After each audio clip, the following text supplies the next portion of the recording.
Those couple hours left in what has been a very interesting, to say the least, trading session. Here we are back at basically session lows as we continue to slide back to the downside after gapping up earlier. So overall, it has been a bit of a mixed day overall, but we are back in negative territory. Here we go with the ES. That is the way the S&P 500 looks right now, back to 0.5% here in negative territory. And it's a very mixed board, as it was when we left you earlier this morning. This EPAM, I remember last week, got absolutely destroyed off of earnings. Back to the upside again, 7.6%. Oracle here off their report, 3% back to the upside, but everything else either here or there. Etsy, 10% back in negative territory. Some of the other retailers as well, Target, eBay, Best Buy. LVS, Wynn, Starbucks, more of the travel names in negative territory as well. We did have a bit of a bounce as far as casinos are concerned around midday, but here we go, sliding off again. Tesla's down 4% today. No bounce whatsoever for Tesla. Ms. V talking about that a little bit.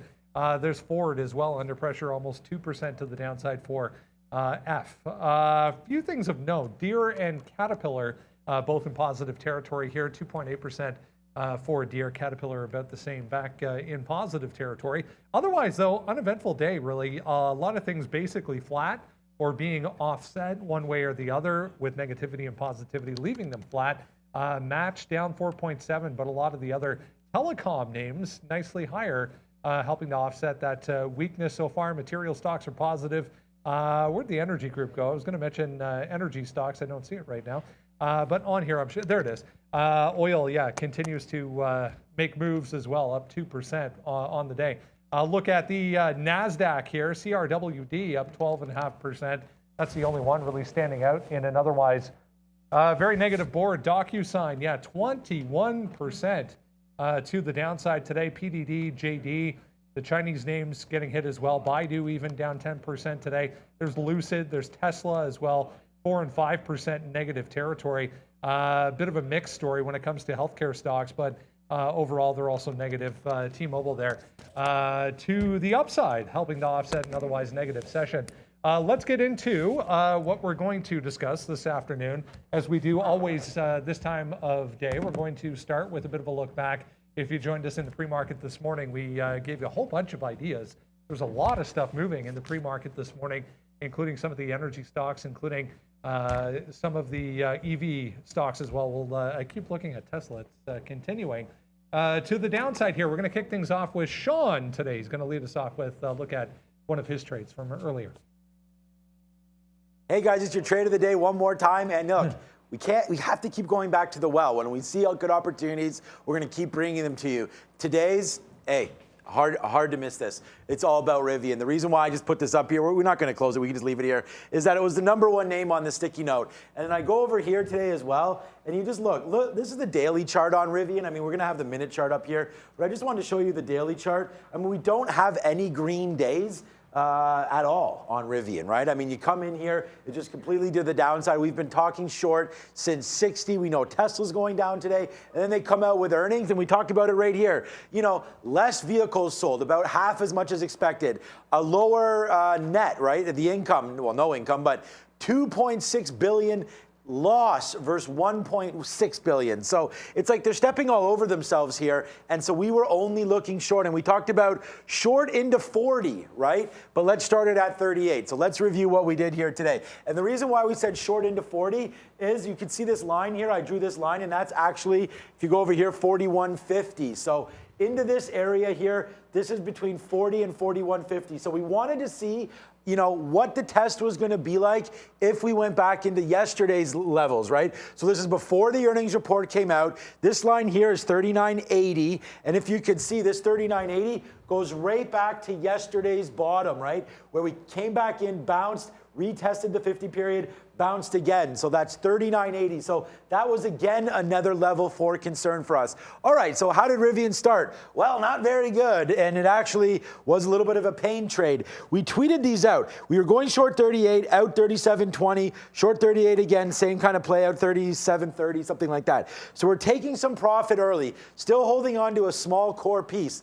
Then, as we stated, and we stated this on the show live, and that is that yesterday with CrowdStrike, we saw it go to the downside. They had a big monster beat, right? They were up 12, 13%, or even higher than that. In the pre-market, they fell. They were at like 196. They fell to 183 on a good report. So look what happens to Rivian, right? Just starts taking off. And we're like, what? We just didn't believe in it. We're like, oh my God, you could see all of these shorts. And we wanted it. Even on the show, we're like, give us more, give us more. And as it was going up, like normally you don't want to average in like 4 or 5 times here. But the thing is, you have to understand here, we don't pay fees to get our trades. We actually get rebates. So I'm adding liquidity. If each one of those fees, you're paying like $9, $10 per fill, probably not worth it depending on your share size. But again, taking all of these fills and knowing that the majority amount of shares we wanted to put on was going to be right at this line here. So we hit it twice. And then we wanted to make sure that we watched out for that 41.50 top.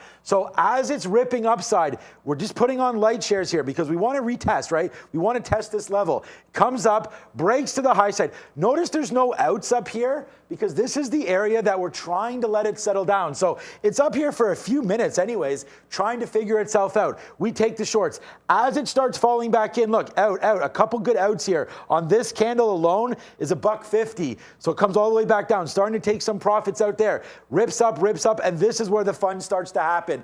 All of a sudden, you can see some of these sell volume comes in. The largest sell candle hit. After when? After we take out 40, and I think that's the key thing right here on the sticky note. Watch it at 40. Well, guess what? This is 40. A lot of pressure up here. Relieved. It doesn't go up to that 41.50 high. So we sit on the short, and then honestly, it was just same way on the downside. All this profit on the downside. Then finally, we get back into here, this 37.50. Remember where these shorts are, man, 40.50. So now you're taking $2, $3 on this trade, and we're actually still holding a piece of Rivian right now. So it actually comes to the downside. We're watching it through VWAP, pretty much leveled off. We'll see if it takes out the 50 period. Rivian right now testing the day's low. We're short it, but it's not rocket science. It was bad earnings. We peg it on here. We peg it on our sticky note. Find it at Trader TV Sean. We also have Oracle, AAL, SoFi, and Microsoft. So all names that are kind of moving around based on something. Oracle's earnings, SoFi, we know that story, but that's the trade. Use some of these lines, right? Here's that 37.80 again. Look how key it is. Bounce, bounce, bounce, bounce, bounce. All here. Why? That's the pre-market high, right? And so sometimes you got to like look at different levels for these things, but it's Rivian. To me, it was kind of obvious, but it did give a scare. So never, ever, ever load up when you're in this area. Make sure that you do the work and you find some key areas, because like I wasn't getting out on a 40 break. I wanted more shares at that level. So it could have been completely disastrous. Don't get me wrong. Hey, but that's trading. We're here to make trades. We're here to take on risk. If this would have kept going up, it would have been disastrous, but it didn't. So thank you for that. Rivian, it's your trade of the day. What a move for Rivian off that report this morning. Still, yeah, pushing back towards the downside. More Ukraine headlines coming across, guys, sending the market back towards day lows. A few reports suggesting that Russia making some progress towards Kiev. So we'll keep an eye on that. I just brought up crude oil here as well to see if there's any reaction as far as oil markets. About, 20 minutes or so to go in the trading session for crude oil. It's actually chopping around. That's a watch list. We send it out every single morning before we come on at 8:30. Make sure you grab that absolutely free to you from us every single day. As I was saying, here's crude oil. 108.50 is kind of midday support, it would look like. Not really doing anything, though. As I mentioned, if I bring over the overall market, though, yeah, a bit of a spike back to the downside there on that headline again. Apparently, Russia making some headway as far as moving towards Kiev, which caused that selling to come back in. Still some high-flying, crazy stocks to talk about this afternoon. Once again, that HYMC. If you joined us in the pre-market this morning, Michael Noss was on from Trade Ideas. He mentioned this one and the fact that it was nuts yesterday on, I think it was 250,000 shares traded. It's over that already now. 280, a quarter of a billion, I should say, 250 million, 280 million today. Back to the upside for HYMC, little tiny float stock. CLSD as well made a move there back to the upside. So lots of angles here, guys, as we navigate through a Friday afternoon. Yeah, the market's trying to navigate its way off of these bottoms, that's for darn sure. But look, there's welcome. There's going to be some flyers out there, like you mentioned, at HYMC. And a lot of times the most bullish things have been these smaller cap moves. And this one's starting to go again off of that $2 level. It just reclaimed it. I know some people are watching Zila.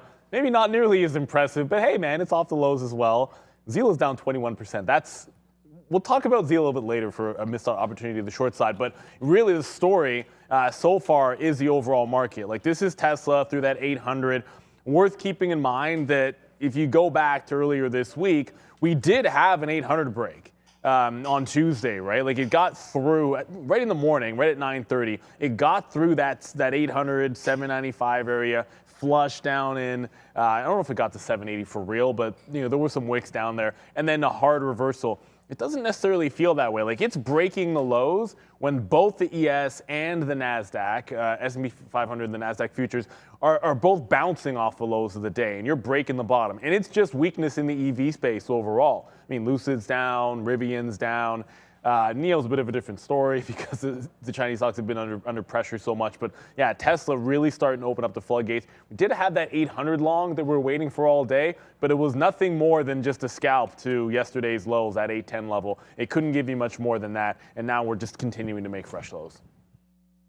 Yeah, I mean, these markets, man, we shorted Facebook pretty nicely today as well, as it's trying to, whoa, I'm still on this thing, and welcome back, guys. What are we talking about? The everything fade? Yeah. Yeah, so like right now, yeah, we're fading pretty much everything we can. We faded Facebook a couple times here. I still think Microsoft is pretty strong. We just had a beautiful winner on Microsoft to the upside. We talked about that on Prad's show. And then we still are short Rivian. Yeah, here's the Microsoft trade right here, man. We took this long 284. Some outs 284.80, a little out there. And then 285.40, that was a nice win, and then it broke through the 50 period and we got out. We should have taken it out of VWAP. I was talking to a couple of traders about that here as well. And then check out this. Check out this. This is my most impressive, honestly, today. We've done this numerous days in a row now, and this is going to look crazy on your screens, but on mine it looks pretty good. And that is that all of these buys, buy AAL, right? Buy 1410, look where we're getting out at 30s. Buy it again when it dips all the way down to 02. Look where we're getting out at 15s and 16s. These are, like, this buy at 02 has a 3-cent risk. 18-cent winners, right? Here we go again, and here's a perfect example, right? This must have been a keystroke error because it didn't, unless it did break, maybe it did break O's, I don't know. But we're in there and then out the last piece, and then it comes right back down to 1401. Look at this trade. Long 1401 here, or 1402, I guess it was. We're still in it. So 1402 long on AAL, guys. Look at this. Look at this. Look at these outs.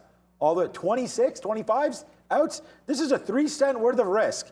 And our first take is 5 cents. So 5 cents, and then it keeps going climb all the way to the upside. That's how we're trading this market. It's a scalper's dream, but it's whatever you want. We're scalping AAL. We're holding Rivian. We're holding Microsoft. We're sort of holding Facebook. You guys see what you're doing. Clover I'm holding. So, pick your poison, but lots of things to trade despite, the market being pretty negative here in the last couple hours. We'll see. Some of the travel names showing a little bit of life. If there is a group that seems to be a little bit stronger than the rest, some of the travel names we'll talk about here in a sec, starting to bounce a little bit. But I want to mention DocuSign. If you joined us this morning, we mentioned the earnings report, obviously, for Docu. Gets all the way down to 70, guys, but couldn't even really get to 70, first off, and seems to be a bit of a level, if anything, just to note going forward. Yeah, well, talk about a name that just getting shellacked and continues to get even further beat down. I really did think that overall it had a chance at one of those relief rallies, fail breakdown, and it gave you the trade. If you were watching the trade of the day, you know that the EVs, especially Rivian, was crazy at the open. So I had one very specific play for DocuSign, and that was going to be flush through 75 at the open, fail break, and then try to scalp it back to the upside. So it gave you that from 75, 78, and then it just flushed from there on. And it's still, I don't think it's necessarily found its bid. 71, the futures were trying to make a bit of a turn. That's when they made that low. So we have yet to retest that low. Until that happens, I'm not confident that a stock like that's made a bid. It's just a valuation problem for them. There's nothing wrong with the business per se, right?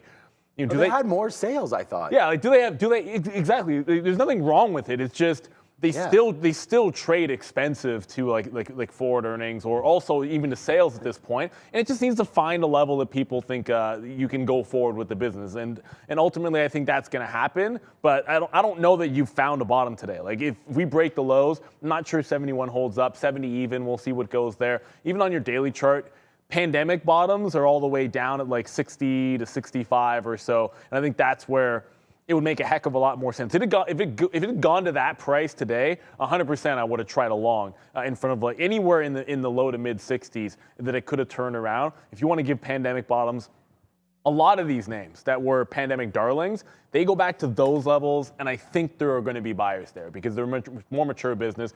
Valuation's going to look a little bit better, 10% down. But give it a couple of days. You still have Fed next week too, right? So, a lot of things conspiring against some of these stocks. And yeah, okay, they went too fast, too far, too fast. You could say the same thing on the downside, but this is the year of valuation mattering.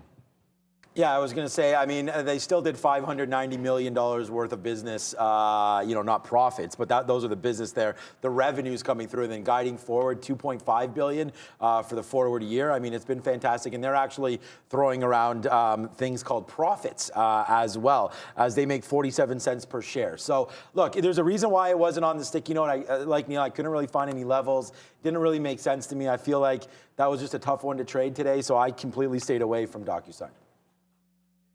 It continues to slide back to the downside. This Wolf, Trader Prad, Miss V talking about this during the midday show. Wolf back on volume here. Looks like it's coming off still to the downside, but just had a volume alert. Heads up on that. Let's continue along our graphics. They left for the weekend, apparently, already. So we'll continue along with travel stocks. Was going to discuss. I mentioned these in the pre-market in the sense that they were the only real group that was holding up as the market was kind of sliding to the downside. Oil was rebounding as well, back in positive territory. So they all sell off right off the open. But are we finally, guys, trying to find a base here in some of these airlines and even the cruise lines? Not bad.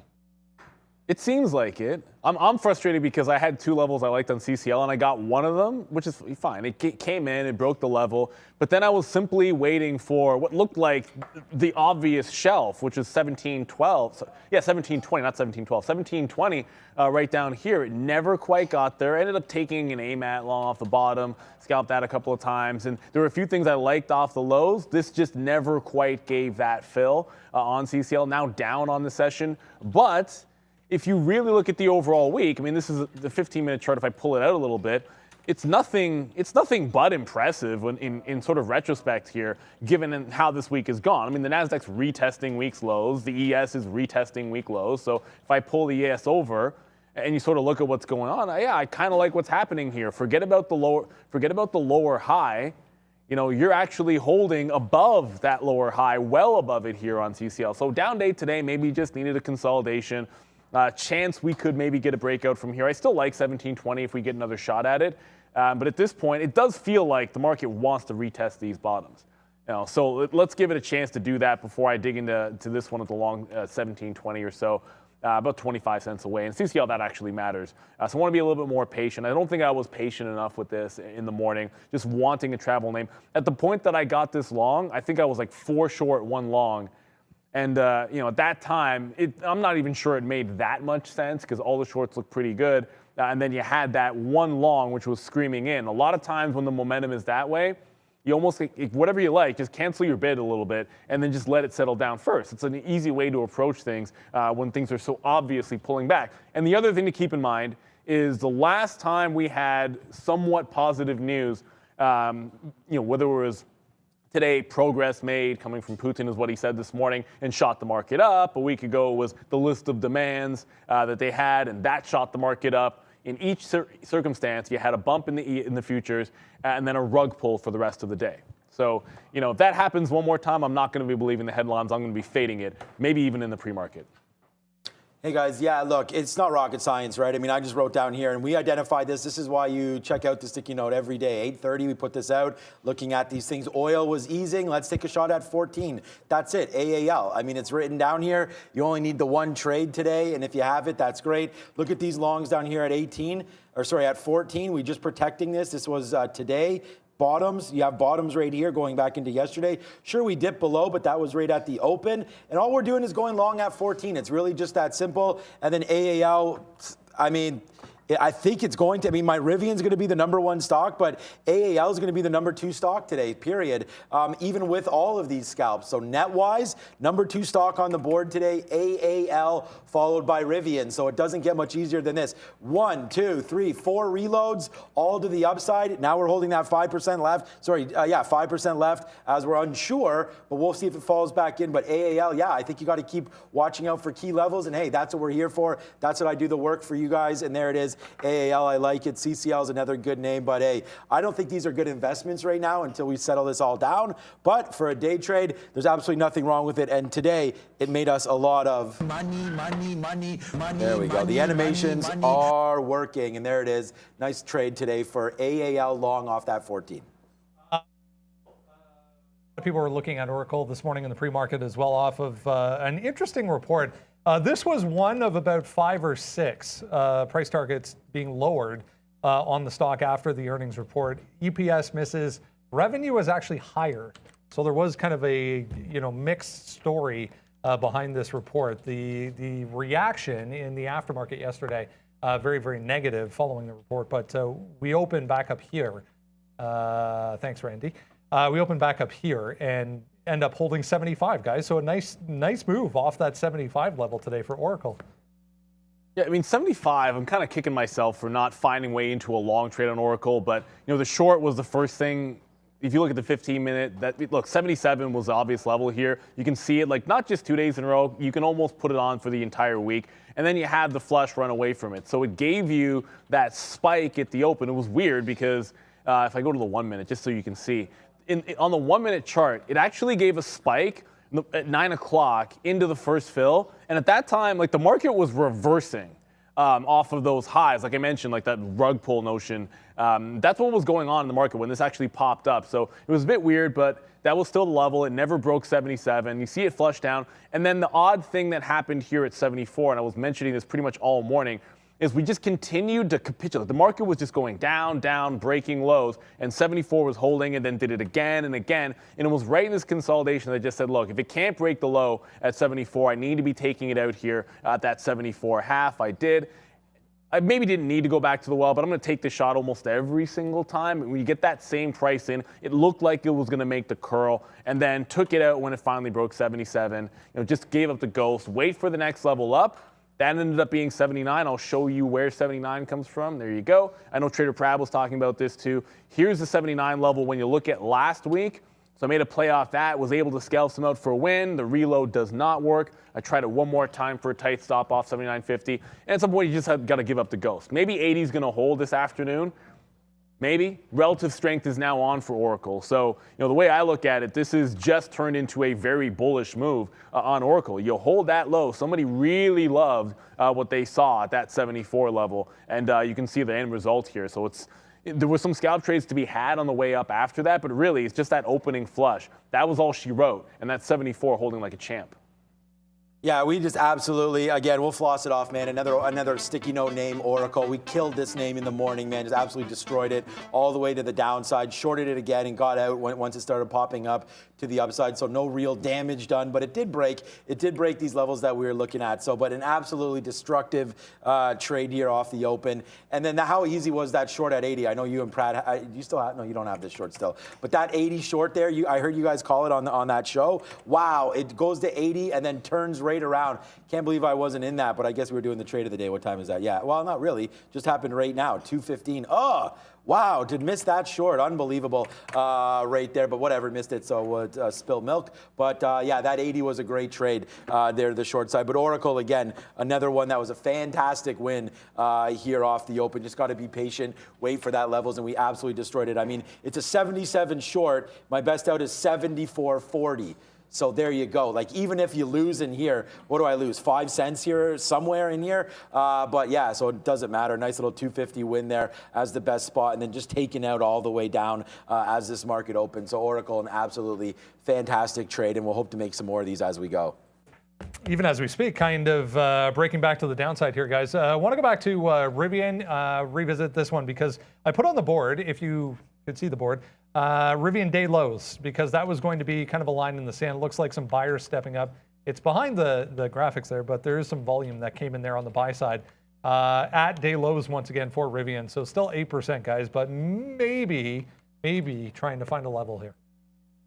Yeah, I mean, we're $3 in the money. I'm waiting for it to break. To me, it's found a level. Yeah, like it 30, has, like 37, like this, like in the pre-market, it bounced off 37 a second time, and like this morning, 37.50. So, I mean, you look at this right now, like at 37.50 goes, it's pretty much all she wrote. If the market can bounce, maybe it's got something. So, like, it just feels like it has found something here. Whether I'm not saying it goes up, but you know, when it pulled back this morning, it stalled at the same level that essentially just held on the bottom. Now, a few stocks have given you that, and you kind of know what you're looking at.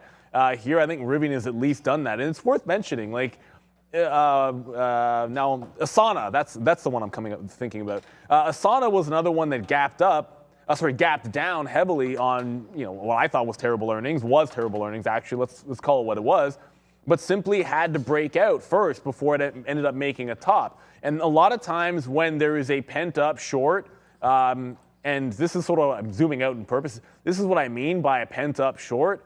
Like, this has just been over and over and over. It's been beaten down. And a lot of times, if you've been holding a short, like just say you've been shorting this for a while, you come in, the earnings are through, that's your take profit. Like, the market opens up, it's like, yeah, last gap down, and then you just get a lot of short covering, sort of right back into where resistance was. It never really got to that next level up, which would have been 42 to 44, like this channel in here. But, obviously, there were people, trust me, of course there were people that were short into this in the 60s that are just screaming to take some profit off the open. You see it happen. I think that's what the case was with Asana, although you throw in a bit of a short squeeze there. I don't think the short interest is huge on Rivian, like 5 or 6%, but it was enough to get it going. 37.50 is a level. If the futures take out the lows, I think that's what has to crack. I mean, I already did the trade of the day on Rivian. I mean, it's the #1 stock P&L-wise for us today, and you could just see down, down, down, and that's what that is. So there goes Rivian to the downside. I'm just going to wait to see if we take out the very bottoms. That's all. I mean, I really don't think we're in a tradable level right now, although you could see it's just riding through this short. Like, if anything, you want to go long because we've bounced off this 37.50, but I don't want to go long. So, and I just feel like, the short, just to take this, like, sure, you could short all these pops, 37.80, 37.90, things like that, but I'd rather not get involved in this. I already know my trade. I'm going to hold this short. It's already $3 in the money. We're just going to hold this and wait. So that's what Rivian is. It took a lot of balls to trade this in the morning, man. I'm, could have easily got knocked out here if I would have taken it out, but just believed in those levels. We talked about where the levels were for me up here to 41.50. If it kept going, like, we would have lost, and we would have lost that quarter of our day, like we talked about that. That's about the maximum I'm trying to make or lose on all of this. So that's why, like, share size is very, very important. Like, the bigger shares come in when you get into some of these support levels, like right into here. We're just kind of playing games right now, and that's the thing. Like, I'll tell you that when I'm trading, like, this is a max position kind of spot. And I told you when we were up here, this is the last straw. I was like, this is the last amount of shares I'm going to be putting on until we break through 41. And then we wanted to test it and see about that size. So, hey, it could have been a huge, huge loser for us. Instead, like I said, it's the #1 stock here, profit-wise. And so we go, whoa, whoa, whoa, whoa, whoa, as the graphic's not working again. But there we go. Rivian down that 8%, and to the downside goes Rivian. And I'm just going to hold it to the end of the day. See if we crack this low, and I may even push more here. 36.78, if that low of the day hits, we'll probably push more short there. Speaking of the EV, just to go back to EV sector, because while that was happening, my approach was different. That Rivian chart, I'm going to lose on that every single time. You'll pretty much never see a chart like that where you see what I do like for parabolic movers. I'm going to take every single hit 3 times up, and if it loses the 3rd time, I'm going to be out. But the thing you can do in a situation like that is, and I didn't look at NEO, and maybe it's true, maybe it's not of NEO, maybe it's true, maybe it's not of Lordstown or something else. But Lucid, which was the other EV name that we've been trading this week, pretty much every day to the short side, at least the last 3 days in a row. This on the Rivian pop actually gave you a push into afternoon resistance and then a setup which to me is always pretty good. So it goes right into that morning resistance, and then you could hold on to this one all day long. And at some point it was just like, okay, I'm just now playing this stock, and Rivian's not making any sense. Now it hasn't really, it got all the way to the bottom and actually was sort of ready to get this out. And then the market just kept testing those lows. And I said to myself, this is the bottom end of that channel where you're holding the last of the shares for. If it takes out the low, you could get 22s. If the market wants to do one of those, it's Friday, let's just sell it off. So I have been holding on to it. I don't need it breaking back above 23.50, but just a chance that this could even go lower, it's almost just too good not to try to hold on to. Like you look at Tesla, which is now trying to get back above 800. Some of these lows get taken out, and we've all seen what can happen. And if you have something on that's in the money, it just feels like you wanted to hold on to that last short pretty much every day this week and give it a real shot to go. Disney, guys, a heads up on Disney here, catching a bit of a bid. There was a few headlines that came through in the midday for Disney as far as political donations, some Russian-related headlines as well. They were going to pause some operations over in Russia, joining that list. So nice base found here for Disney. I saw a few people mentioning this. So thoughts on Disney here? Yeah, tonight's Disney movie night. There's that new one being released where Toronto is the backdrop. Yeah. So we're really excited for that. I think it's called Red something, Red Life or something. Yeah, that's tonight. So the kids are already locked and loaded for that with some fish and chips. We'll be watching that tonight. But yeah, we can have a quick look at Disney. I think they're a good play moving forward. I mean, I don't know any of the news that you're just mentioning right here, but just as far as what they provide, I think that oh wow, okay, good levels there at 133. But Turning Red, that's it. Good job there, thank you, Chris Taylor. That's going to be a good movie for us. We're excited in the Katina household for that. Okay, so you could see here, this is a 20-minute chart. Obviously, Disney's had its dip down here, 130. But yeah, wow, what a violent 2 weeks, I guess, for Disney, up to 150, now all the way back down. Obviously, as gas prices are hitting highs, oil, things like that. Disney does have a cruise line as well. Well, not the line, but they do have Disney Cruises, and they do have, a lot of vacation properties around the world. So I think that's being affected, obviously, by some of the rhetoric coming through from Russia. Do people really want to travel as much right now? I don't know. But we are getting through it. Like the mask mandates are now going to be gone here in Ontario. So that's nice. And I just feel like the more comfortable people get, the more they'll return back over to the theme park. So I feel like this is a good bottom here. I liked it like at 130, 140, 140, 150. So I do like it down here at 130. Hard to say no. I was lucky enough to empty some out in my long-term account up here at 180 just before earnings, because I just smelt that there was something fishy there. We didn't like it. Finally, it looks like they're getting a little bit better content. I still feel like they're behind on the content, but they are releasing more things now. I still haven't watched that Boba Fett or anything, but okay. Yeah, exactly. I think Mandalorian really got it going early, and yeah. So right now, I like Disney down here, but again, it's just one of those things where I'd start to nibble. I don't think it's at any levels yet. It's still relatively expensive, so I don't think it's at any levels to just march in yet. That's what I was going to say, because Disney's still a company stuck between the two valuations. Is it a tech streaming company, or is it sort of like a cyclical, like you said, travel, entertainment, the theme parks, and it makes it tricky. I think a lot of people have been saying that for a while. What's a little bit more interesting, at least right now, because 90 minutes to go, what is going on in the chart? Like this barcoding is a little bit more. It's almost as if someone is just all over the scalp trade on either end, like 133 to 133.60. Like, how long is it going to hold this range? You don't normally see things like this, but when I do, it's like if this market goes in either direction, like really, Disney's not going to be a break. If we break out 13.5 in the NASDAQ, 42.6, it looks like on the ES, E-mini futures, it's not going to be a breakout. And if we go downside, you don't want to take a 133 short. It's just a weird sort of barcode there. And Steve G, yeah, I did just think Boba Fett was okay. It got really good at the end, but that's because the Mandalorian. It turned into the Mandalorian. I don't know. I thought it was. I'm a huge. Spoiler alert. I'm a huge Star Wars person. Everyone already knew that. Like if you didn't know the Mandalorian was in Boba Fett, then I don't know what to tell you. You're saying spoiler alert. I don't know what to tell you. Like you're probably never watching. Spoiler alert. Then you're definitely never watching if you don't know that. But I think they have a content issue in that everyone was all in for their Star Wars and their Marvel, and of course they have the kids stuff. But to get adults, Star Wars, Marvel, and then what else, right? And Marvel, they've lost a lot of it. So they've done really good with the kids stuff. They're kicking butt. I just want to see what they're able to do to battle Netflix and even like Apple now you're getting, and all the now others. You're getting in crap. We'll see what happens, man. Damn it, Neil. Damn it. Yeah, we stopped. So don't worry about that. Okay, yeah, look, I agree with you, man. The kid stuff is hot, and that's why that turning red. Luca's amazing. Encanto's amazing. But the one thing we don't do on this show, Brendan, is talk about Bruno. So back to you. Oh, Didi. Maybe not Bruno, but Didi, guys. I just saw this and kind of cringed because the award for most obvious trade of the day today probably goes to Didi. 45%. It just broke $2 at day lows on volume. Wow. If you missed it this morning, yeah, we're talking about their Hong Kong listing and possibly shelving that as well. So, I mean, there's no bounce here, guys, for Didi today. It was one bounce. Look, we said this. When you miss out on a trade, you've just got to be able to move on and what is the next best thing you can do. So I didn't even look at this until it had already capitulated about like 1,000 times.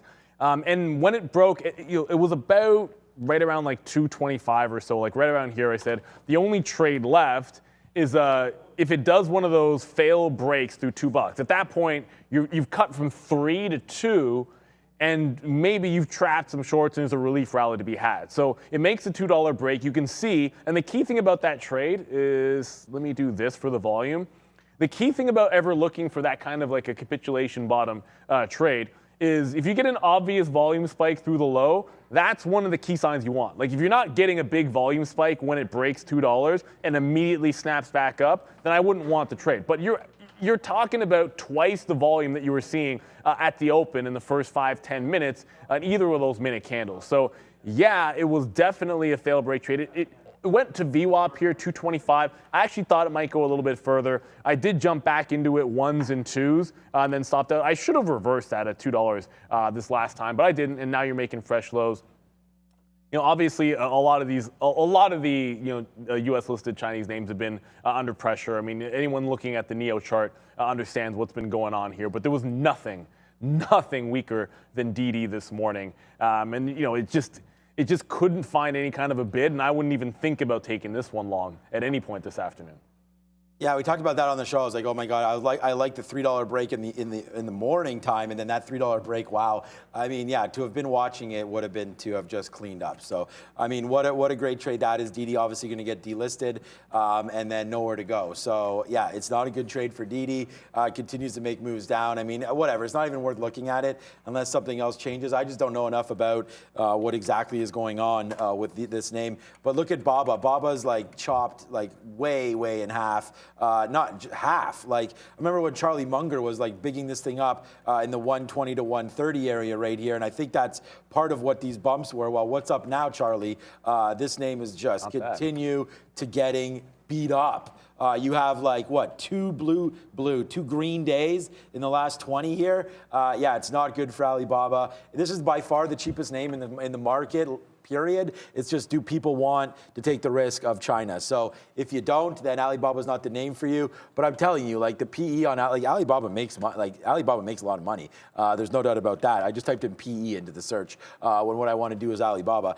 You can see right here, forward PE of 1 right now for Alibaba. Their income, 10 billion. It's ridiculous. 10 billion income. Okay, so I mean, it is what it is. We keep saying that, but honestly, like I thought it would have been a great buy here at 110, 30% lower. We're talking about it again. So look, I mean, you trade this name. I was going to say like this would be a good spot to start buying, but really, I mean, when the chart looks like this, 250, I mean, it was at $3 all the way to the downside here and just kept on going. So there's a lot of names that are down a third. This is just another one of those. And I mean, I have nothing to say other than it's just probably a corrupt business, corrupt company. I don't know if you want to be investing in anything in China. I believe in them. They have Singles Day. They keep smashing records, but it's just one of those ones that you don't want to fight the trend, and I don't know when it's ever going to end. So I think if you're holding Alibaba shares, I mean, I got out of some of this. You guys know that, like at 130 or so, which I thought was horrendous, but hey, right now it's looking like it's pretty good. So Alibaba continues to be a problem. Volatility remains very high regardless of what market you are in and you are looking at. We are going to have a conversation this afternoon, guys, on how we can maybe position ourselves in a way that protects us going forward, or give you at least some ideas to consider on how you can protect yourself going forward. Because volatility, let's face it, not going anywhere. And the other point here, guys, a lot of people might be experiencing this volatility and a bear market for the very first time.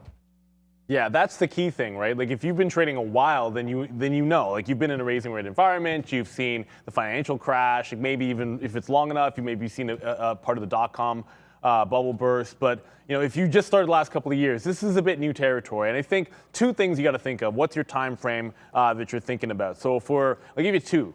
If you're thinking long term, the most simple thing that I think everybody starting out has to consider is dollar cost averaging.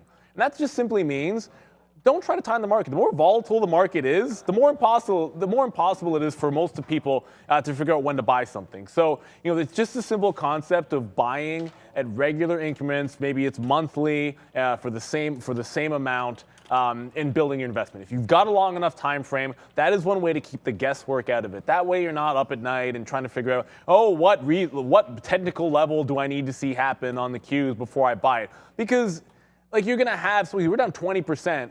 From highs on the Qs, right? Like, where's our support? Or am I buying at 300 when it goes down another 10% from here? Just sometimes you leave all that out of there if you have a big enough time frame. But the other thing that you've got to consider, and I'm going to hopefully pull this up on a different chart.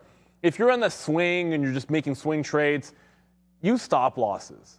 Because you know, ultimately, in a bull market, you say to yourself, well, when buying the dip is working last year every single time, maybe you don't want to get wicked out and stopped out of trades. But when you're trying to pick bottoms or trying to invest in some of these names that you think have explosive upside, or maybe there were growth stocks before, I'm just going to use a firm for an example because when it breaks these shelves, you can see what's happened. Stop losses save lives, man. I know Trader Pratt on our show says it all the time. But you look at some of these obvious levels, and when it gets past them, it's just floodgates open up. And now you're actually approaching another all-time low, triple bottom here. And when levels like this go, things get real ugly real fast. And you've got to be able to say to yourself, I can control my losses. You want to be able to sleep at night. It's more about living to fight another day when you are trading. And the more volatile a market is, the more important that concept becomes. Look, I mean, yeah, when you're looking at those levels, what are you going to do, right? And that's the thing. It's never too late. Like, if you were long a firm in 140, it sucks to get out at 40, but, you know, you do save yourself a little bit of money there. Look, for me, it's very, very obvious. If you watch the show, you'll know what I'm talking about. And I always talk about Wealthy Barber and this and that. And I was following Jim Cramer when I was younger for a very, very long time. So my key is, and you're going to know this, diversification, period, end of story. I'm forever long. I am forever long everything. I'm pretty much never in cash, blah, blah, blah. That's what I do. And you know what? It's been super, super successful. But like Brennan said, there are chances for this kind of a market to happen. But as you guys know, this is why I hold Nucor. Right? Nucor, look at the daily chart on Nucor right now. What market crash? This is a steel company, right? What are we talking about? All-time highs for Nucor right now, right? You guys know. How about AbbVie, another name that I hold? All-time highs on AbbVie right now, and absolutely a monster name. We sold some at 147 in here, but look at this. How's this going right now, right? A healthcare name. What about banks? Banks are starting to get downside, but they've been helped forever. I just put some money, you guys know, into Goldman Sachs as well. So although you're going to have your upstarts, I never invested in a firm or anything like that, but I do have PayPal, so that's another name. So there are names that you're going to get absolutely killed on, right? But if you just put all your money into PayPal or into Square or things like that, then yeah, you are sort of isolated against a big tech move to the downside, or sector specific, like this one, the payment processors. I mean, look at PayPal, absolutely destroyed. So sure, this is a much bigger move to the downside than AbbVie is to the upside, but at the same time, if you have a little bit of everything and you're diversified, especially hold names that are basically the market, like an Apple pays a dividend, right? I mean, that's the key thing. Microsoft, the same thing, also pays a dividend. Old Tech, IBM, these are names that I'm in. I'm in Pfizer, I'm in AbbVie, we're in Nucor for steel, we're in Enbridge. Those of you know that. We're in tons of names, Magna as well, Tesla, like, I'm in Magna. A diversified, guys. That's the key to holding out against this volatility, because I'm down. My portfolio's down, but it's only down a percentage of what the market's down because I have names like that, right? Sure, I'm taking them out when they start to get high, trying to raise some capital, and then, re-diversifying. So I think that's what it's all about. It does take some management, but that's why I hold about 30 names. Great points right across the board. One I wanted to add to this conversation, guys, is simply there's nothing wrong with doing nothing if you're not comfortable in doing something. Make a list. If you feel the need to maybe put on a trade or put some money to work instead of, but maybe you're unsure of, where the bottom might be. Put it, write the name down on a list. Start making a shopping list, as we like to say all the time, and get to a point where you are comfortable. You don't have to be the first one in. You just have to be in the right direction. So lots of great points on how we can not only protect ourselves from the volatility, but also learn along the way, which is why we're here, guys. A few people mentioning Mullen Automotive here. Yeah, pretty obvious why. Monster volume just came into Mullen, guys, back to 150 there. Huge volume alert went off, up 30%. So the little tiny battery maker was doing nothing all day long and now exploding because, hey, it's Friday afternoon. Why not? Well, okay, so I know everyone was talking about it in the chat, and then Dom was, he messaged me, he's like, you're going to be in Mullen, and I put $1.50 was my response in the chat. Well, it went to $1.50, and he's like, well, I guess you won't be long. I'm like, you're right, didn't go long, but it did go to that $1.50, and ultimately, I should show you where that comes from. Always go to the higher time frame. Like, it just sort of pull it back and look at this last week. And if you're not trading, like, I didn't actually have to pull this back because I know we've been looking at this stock for the last couple of weeks. I knew where it went on Tuesday up to that 144 level. So, to me, it was like, okay, test that or nothing. I liked 120 earlier. I did try it off 115, and now we just waited for the 150 move. And when it goes parabolic and you see volume like this that is bigger than at any point in the day. It's the same thing. It's the same thing we're talking about with DT, like that capitulation bottom, and then you just get the same thing off the top, right? It's just the reverse. So now it starts to come back in. I'm not even trying to get more than 130. Well, that's a big bid at 136. So I was about to say I'm not trying to get more than 135, and then there was a big bid at 136, so now I'm going to get on the bid at 138, but essentially you're only trying to get like that first leg back. Sometimes it goes all the way, but who cares? Maybe hold on for that home run and it'll work for you. But there is another thing that I wanted to quickly show here for Mullen, and it'll be easier for me to just pull this chart up.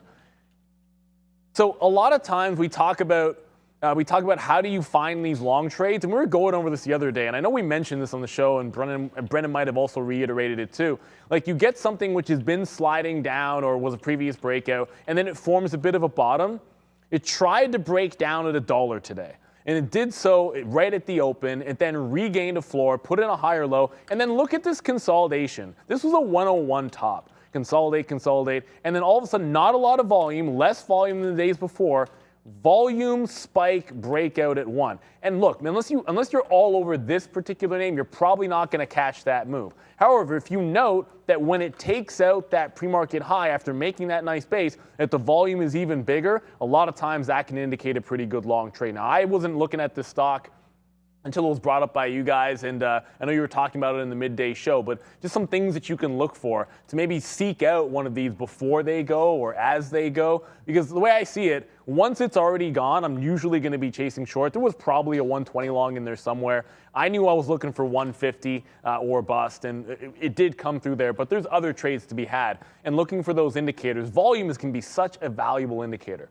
I mean, the only thing on the charts, I know most of us have pretty naked charts, a couple things here and there, but volume and VWAP are definitely on all of ours. And volume arguably might be the most important of anything, just so you can see where's the level of interest around certain price levels. I'm just logging. I'm getting an NFT. The NFL All Day thing is dropping right now, so we're gonna get some of those as well. Okay. Someone asked about something, and I don't remember what it was. Oh, I have an update. We're not watching Turning Red tonight. The kids have coding class tonight, so they'll be doing that tonight. So we'll be watching that on the next couple of days. Just so you have an update here on AAL. We're pretty light on it. We're gonna try to hold. If it takes out 1430, that I'm not really expecting that, so we'll kind of find out where it is right now, but that's sort of a level that I'm at. Okay, I'll say open later. There we go, we got a pack. Okay, that should be fun. All right, so 1430 right now on the top side, so we'll wait to see if that comes through, but 14 as a bottom there as well. I did want to check back in on Oracle. Cannot believe we missed that 80 short. That sucks. We should have had that one right there as well. 80 short there on Oracle. I see. I mean, I was answering a question. I don't know if it was Adam or who it was. Like, you know, the whole point of what we're doing on the show is to show you where our ins are, and we don't want to be about the P&L. So, like I said, if you just tweet at Valeria, she'll bring it to our attention. If there's a name you want to know, like, is Sean up on Oracle today? I mean, it should be pretty obvious, but there are some stocks where it's like we're back and forth and it's hard to tell if we're up or down on the name. So you guys could definitely ask us all that stuff and we'll go right back to you and let you know if that is the case. I mean, I think that makes a lot of sense there. Okay, that's that. Let's look for some more trades. Oh, SoFi is what I want to talk about. That's what it was. Look at this, man. We talked about this on the midday show. I sent this to Trader Pratt as well. And we like it. Like, I liked it anyways, ahead of $9, and we were making cash on it, and all of a sudden it dropped below. So we do have a red name, SoFi and AMC today, 2 red stocks for us. That just dropped down, so there you go. So even though, like, you might look at this and wonder, like, is he red or what? Yeah, I'm red on this stock. It dropped back down below. We were holding a decent, for sure, a decent piece here, because I thought we could retest. It breaks below, so that's a 901 long, out 894. So 7-cent hit there, putting me red on the name because we were holding about 80%, right, of that trade. So that's SoFi all the way back down to the bottom to 870 right there. And it is very, very close. Remember what I said, like, this was the YOLO trade? I mean, these are the levels that I'm talking about right now. Like, if you want to YOLO something, maybe SoFi comes with an upgrade on Monday or Tuesday or next week at some point. Who knows? But I feel like that bank charter, ever since they got that thing, which was like in and around here somewhere, where was it? October, November. I don't think it's going to be too hard for Brennan to find probably, but it might have been in and around here, 18, 19. I feel like these temporary bumps might have been it. I mean, unless this was it here back in December, up from 14 to 17, that could have been it as well, or this could have been it. But I don't think it was January. But anyways, back into there. So ever since they got that, like, I thought that's what we were waiting for, but apparently no, it's just waiting for lower. So SoFi continues to go. The YOLO trade I'm talking about is off this 850, but again, like, maybe that's what someone's doing right here with 80,000 shares. It's just like, it just keeps on bleeding. The fear with SoFi is, and this is the problem with what we were talking about when it was, what do you do about market volatility, is like, you could look at this and say, oh, YOLO it, and then get out when it breaks that. But what about Monday when it opens at 750? Right? Then you've missed your opportunity to get out of there. So that can be the problem with YOLOing anything, is that it just opens up way away from your price. Like, if they get downgraded Monday, this thing could open like $6 flat, something crazy, like, 20% down. We've seen no problem. It's down 7% on no news today. So could it easily open at 8 flat? Of course. And then, the bleeding continues. So, just be very, very careful. But SoFi to me is at like that YOLO spot if you like the name. But the other thing too is you could literally dollar cost average into it. Like, if you think SoFi, if you believe in it, yeah. Like, if you think SoFi is at a good level, why wouldn't you? Okay, fine, it's at that $9 bottom. And if you want to hold on to it long term, then you're not going long 9 with a 9, like 9.10 with a 9 stop or whatever price it's at. You could just be, I'll take my first 10% today. Right. And then next month you take your next 10%, and then you do that. Well, I mean, obviously, I'm assuming you have, zero fee trading here to build your account, but no. But even if you pay $10 a trade, fine. I mean, you're, depending. Even if you are paying a small amount, but then maybe you do 25% at a time, then you do it every single quarter, and by the end of the year, you've got yourself the long position in SoFi. You hold it for 10. That's what it's all about. I see this question. I don't know what this is about. Something about it was to you, Sean. Do you support people holding stocks to zero, especially if they're on the same trading floor? I 100% can answer that. Yeah, I definitely support people holding stocks to zero. It's a weird one. 100%. I mean, I don't understand the question, but that's a weird one. I feel like, look, we talked about it here, and I think the same thing would be true of your main portfolio. Like, I wouldn't want one stock to take my portfolio down 25% of the net's value. So honestly, it's like, and I'll give you an example. Clover's a good example for me. My average price is $7. It's at $3, Like, how much is this going to go down? I'm done. I'm not averaging in anymore. It's too far down. I'm done. I don't really care. Like, if it pops back up, great. Or maybe it was $6. I was trying to make a joke because, I think Look Pratt. at Affirm. I know Pratt. I was going to talk about Affirm in a second, but Trader Pratt made a joke, and I think he was joking when he said it. That's what you never know with that guy. I'm pretty sure he was making a joke when he said, "Oh yeah, I'm holding X, whatever it was, to zero." It's just that's just a terminology to be like, I love the stock, I want to be in it forever. But I think for a lot of these names, you got to figure out where the valuation makes sense to you. And for some of them, wait a couple of quarters here or there. There was also a question, someone just said, is a firm bouncing off the bottom? I did mention when we're talking about stop orders, the monster level that a firm is actually at right now. I suppose I could forgive anybody that just wants to go for 31.50. Like, look at this low here, and it's an all-time as well. Look at this low. Like, if you wanted to go long with a quick little 10-cent stop, it's actually not the craziest idea in the world. I'm not going to do it. I mean, I'd rather just sit in the short. I'm looking for these runners that can be these spike plays and reverses like we got in and out of Mullen there, and then make those types of trades. But yeah, firm is at a monster level at 31.50. Before we go to Valeria, I have to say this is pretty funny. Shout out to Mookie Wilson. I'm a little cocky with my flashy new hairstyle. Yeah, you know what I did today? I just like pushed it this way or whatever way it was. So it just like, it looks like I just don't have any hair still. But it looks like I'm pushing it the one way. So this morning I was combing it that way and I was like, oh my God, I can actually comb stuff on top of my hair now. So I grow way more on my chin than I can on my head. But someone commented as well, Neil, your hair's growing there quite fast. Are you going to be cue balling that up again, or what does the daughter think? Because I know that she holds a lot of the opinion here. So basically, when it's decision point, I'm like, go to her. It's like, Aaron, do you want Daddy to have the hair bald, or should I grow it back? And then she makes one or the other.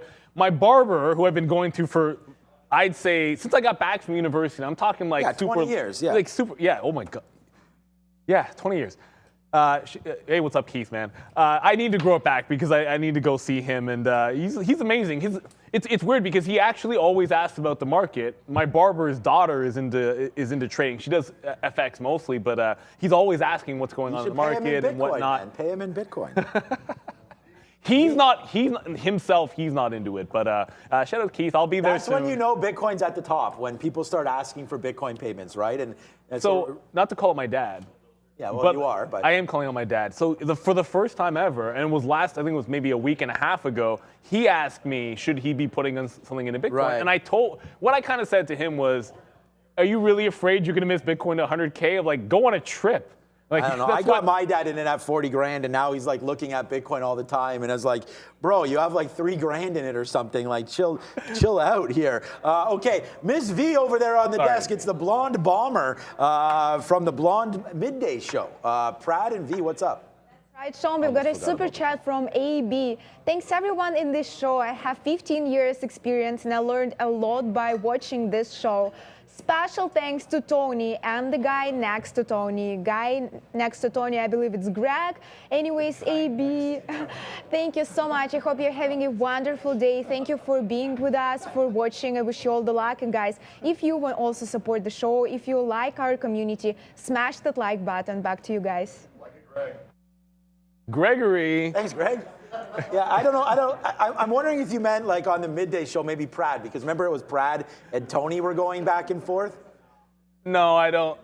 No. What was up with Brendan there? Did I miss something? I think Brendan just be like, no. It's guy next to Tony, which is great. Which would be Greg. But why is he thanking Greg? I don't. Because Greg comes with knowledge all the time. Oh no, he does. Yeah. But I don't think he was on today or. No, Greg was not. Okay, but I know Greg was still doing hiring. He had his. Greg is the trading floor manager here, so he had his meetings with the traders in the middle of the day. He's still doing some hiring. He's a busy man, but he does come on the show. If you guys want him on the midday show more, well, then just ask for it, or like throw it in the chat, like message us, or say something to Trader Pratt, Miss V while it's on. It's like, hey, let's hear what the trading manager or the floor manager is saying. Greg, great guy, always willing to help, and I think he's close to bringing some people in. I think the actual interview process is coming to an end. Last I checked, so it's going pretty well. Yeah, we got to stop getting it. I wonder how.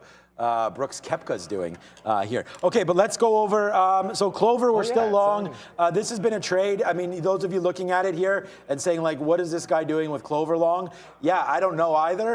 You know, we took it early here when it came back in. We put this on our watch list this morning, and You know, it came back into $3. The reason why I'm still in this is because it never broke 3. And for some reason, I've just been sitting here. Like, we should have had an order down here to get long. Like, if we're going to go long at 09, we should be going long down here. So talk about averaging in. We definitely missed that bid on Clover. But I mean, it's not moving, so I'm not really going to put any time or effort into Clover right now, so we'll skip that. Remember a couple days ago when I said McDonald's was a buy in this 220 area? Well, we're kind of there right now, all the way to the downside. I believe that, again, goes to the diversification, another name that I'm invested in my portfolio, right? So you got to have some restaurant names. I'm also invested in QSR, which is Tim Hortons, which just recently made some 52-week highs as well. Not right now, but there's McDonald's back. No, the roll up the rims are all electronic now. Oh, okay. But this is a shout out to Randy. I bought last round, he bought this round, so he got the rewards. Although last time he stole the rewards, if you remember that. We didn't talk about that, but he made sure to take them today, I noticed. I'm just playing around. Someone just said rain delay. Oh, rain delay. I saw that yesterday. There was a problem with they didn't finish. Okay, rain delay. My wife had Matsuyama, who backed out due to back there, so she won't be winning, I don't think. But right here, McDonald's, there's those bids that we talked about, right? This is a name that I think, and again, you know, it fell back in. This is what we're looking at. Right into here, 220, we talked about that. These are the ultimate bottoms of 200, but I thought in here was a decent buy. So even now, 228 or so. Remember, you do have, and I believe this is mainly just on Russia. Obviously, you have food control problems with inflation going to the upside, cost of food going to the upside. Every day, it seems like a pound of bacon is like $12 or something now at the store. But you can see here, 230. Although gas is easing back a little bit. I saw it tomorrow morning. I saw 168 driving in today, which was pretty, already. Yeah, I saw it driving in. My wife waited at Costco for 178 for like 10 minutes, but she had nothing else to do, so that was okay. Down here, 230, 235. So anyways, I like the McDonald's trade here. Maybe not for right now. I mean, if we can get back to VWAP, we've bounced nicely off volume-weighted average price. I'm thinking this 227.30 or so is a good little level there for McDonald's. So watch out for that. If it comes back in, I do like the log. This is a good portfolio name, I feel like. And I want to get to a question. It was Abraham had asked several times about what's wrong with Etsy. Anything that makes a move like this, you're curious about it. Yeah, we'll go and talk about it. Look, they had a huge gap up on earnings. Keep in mind, it had a bit of a short squeeze aspect to that play. It's strong move on that day because it gave back and then made a fresh high, double top 160. But a lot of the e-commerce names have been under pressure today, and I think it's just a lot of that. And it fell off a shelf. And anytime you look at, so it started to roll over here at 140, but then look at the shelf. This was post earnings, a gap up, made a bottom right around this 131, 132. That was our low this week. And when a level like this goes, it's just, there's a lot of stops that are going to be there. And when volatility is as high as it is, you get options expiration today as well. All of these things come together. And when a level like this breaks, there's just not as much support. That's the market that we're in. This is why sometimes you want to have some stops. Now, I know it's calmed down here, but look exactly where this settled down at, 122. The same price that it broke out from going into that earnings report. So, you know, all it's done is come right back to where it was. I would argue that on that day, a lot of people were saying it was too far, too fast, even from there, and just retreating into that level. So, you know, not too much has changed for them, and they're still pretty expensive. It's getting to a more reasonable price, but the daily chart is also going to tell you a story. It's one of those stocks. Hold on a second. Oh, first of all, I just looked at the bottom of this. So when I said $1.68, that's per liter. It's 3.78 liters per gallon. Oh, yeah. So I did the math. It's $6.20 a gallon here in Ontario. And it is what it is. That's the gas price. We have like 20 to 30% tax from the government alone on the price of gas. So that is why. But there's a puzzle here. So I'm really happy for the super chats. Are you Tony? I am now Tony. What's up, Tony? So what's up, man? Because this is the thing. I love that name, man. I'll go with Tony, man. That's a nice Italian name. Italian name. Of course it's an Italian name. That's Anthony. Right? Hey, I'm down with that. But thank you so much for the super chat. The guy next to Tony is Neil. I'm sorry for a very bad memory. Clearly. So Clearly. You What's up, Tony? I'm calling you Tony for the rest of the day. What's good. I'm down with Tony, man. Tony Soprano. What's up, V? Neil is the guy next to Tony, apparently. Velodyne, just asking Randy if anything was happening with self-driving cars that he knew of, but Still looking, guys. Don't see anything yet, but big pop here for VLDR, the LiDAR maker. I'm going to, where is Tony? Tony! Tony! Tony! Tony! Come here for a second. I have to introduce you to our crowd here. There's some Okay, so confusion. Tony's going to come stand right here. You don't run, my man. Don't run, my man. This is Tony. So now Tony is the guy in between Sean and Neil. Okay, so this is Tony. What's up, Tony? All right. What's going on, bro? Thanks for those Werthers, by the way. Yeah. Yo, bring me one. You have them over there? All right. Thanks, Tony. Tony's so chill. We were grabbing. He always has candy at his desk, Yeah, right? he's So bringing it over. You know, I was sitting there like the other day and grabbed one of those like nice Italian candies he's had. And I Yes. said, man, I really love those old school Werthers. They're just delicious. A random comment like 3 or 4 days ago. picked it Come up. in today. He's got an entire bag of those at his desk for everybody. That's just the kind of guy he is, man. Like seriously, that's the kind of guy he is. Random comment and then he's bringing Thank everybody. you, Tony. treats. Thanks, brother. There he is. So that is Tony. I'm pretty sure Brendan just mentioned Velodyne, up 10% on a recent spike there. And look at these barcoding stocks just getting ramps out of nowhere. I would love to say there's an obvious level on this stock, but until it gets to 230 and then from there 270, those are the ones I'd be looking at. If you don't have the $2 break, pretty much forget about it. Now I'm going to be thinking Italian. Anyways. 230 is going to be the level on Velodyne. If it can get there, maybe it'll make a bit of a turn. That's just what I'm looking for. I'm going to hold that lucid short, hopefully to the close. I'm starting to think about that Affirm long myself. I just saw it get a bit of a bump off that 31.50 again. And remember, it's not just today's low.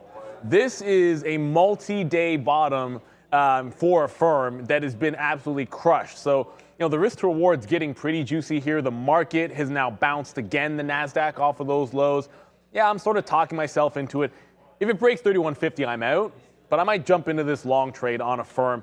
The first time I've gone long on Affirm in quite some time, but hey, it's Friday, why not? Helping to offset the... This is the best. I'm just reading the comments. Yeah, people love that guy, What, Tony. Yeah, I mean, whatever, man. It's like You're Tony. I wish his name was Bruno, to be honest with you. Okay, 227. I'm still looking at McDonald's. We got to find some trades for you guys. If this market's going to fall, I feel like Facebook, although Facebook's been strong recently, not today. Like, we've been shorting Facebook on pretty much all of these pops, short and out. These were all done off the show, and we just went over and just started shorting these names. Facebook. Nicely done. When all your buys are lower than your ins, that's a good one. And then look at this. It just made a shelf again up here at 191. So we did have that area right here, 191 and change. And I just wish I would have been over here watching this. Like, instead, I'm worried about Tony. But right there, 191, a good little level. Damn, it's getting loud in here. I think these boys are already starting to pre-drink a little bit behind us there. You can see over Neil's shoulder some big-time, trading happening. Right now.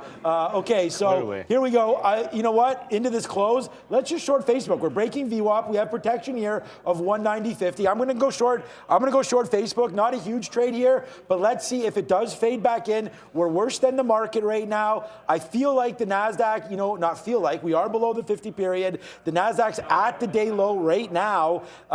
So this could get taken down. And why not bring the market and Facebook with the market? So let's go short on Facebook. Obviously, I'd rather get it closer to 190 than 189 and change. Let's put on a small piece now so it doesn't get away from us, but we'll definitely average into this piece up here up to 190.50 or so as an out. We have a little bit of protection upside. Not going to hold this all the way. We've seen a rip your face off rally into the close as well. So we'll take that here. Now I'm obsessed with this new hairstyle apparently that I have. Down to the downside here. Let's put a position on right now for Facebook. Average in as it gets closer to 190. Oh, and someone asked a little bit earlier, and I did address it in the chat. It was specifically about U.S. Steel.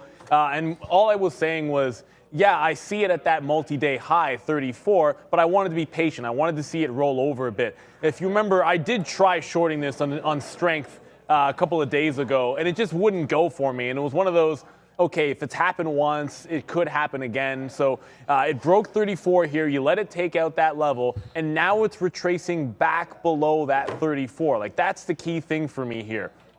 You can take things on the way up, but a lot of times I find the higher percentage play is allow it to start to capitulate a little bit, right? At least that way, maybe you've got some trailing stop longs on your side when it comes down, and it's relatively strong. That's the other thing you've got to consider here. So the market may be coming down, but this is a strong name in a strong sector.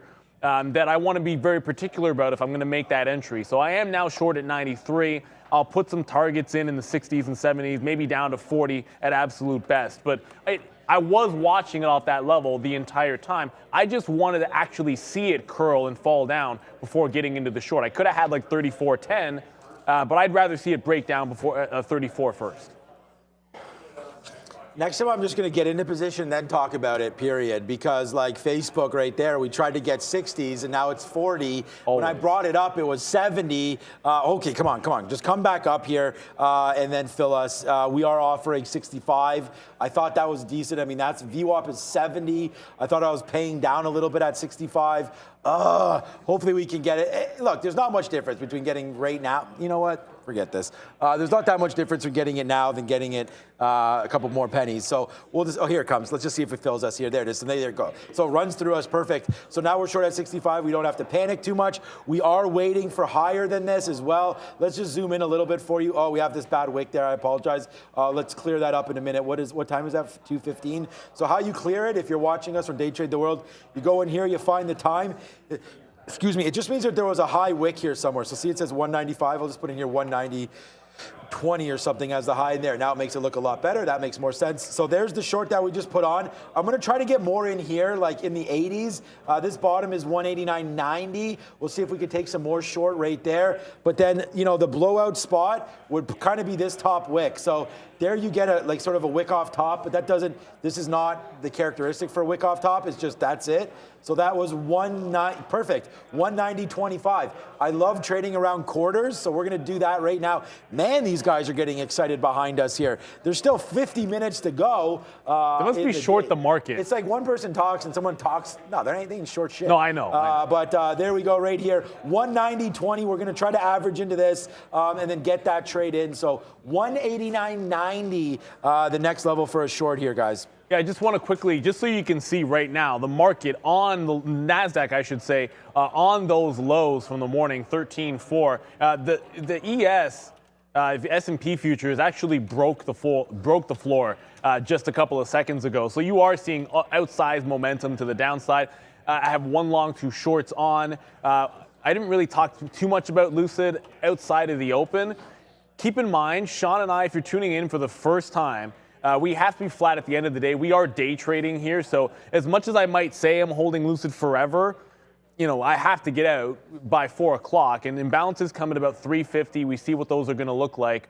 If we don't break the low in the next 20 minutes, I will look for an exit here somewhere off of that bottom. But on the 15-minute, I just wanted to give this one a shot to go even further.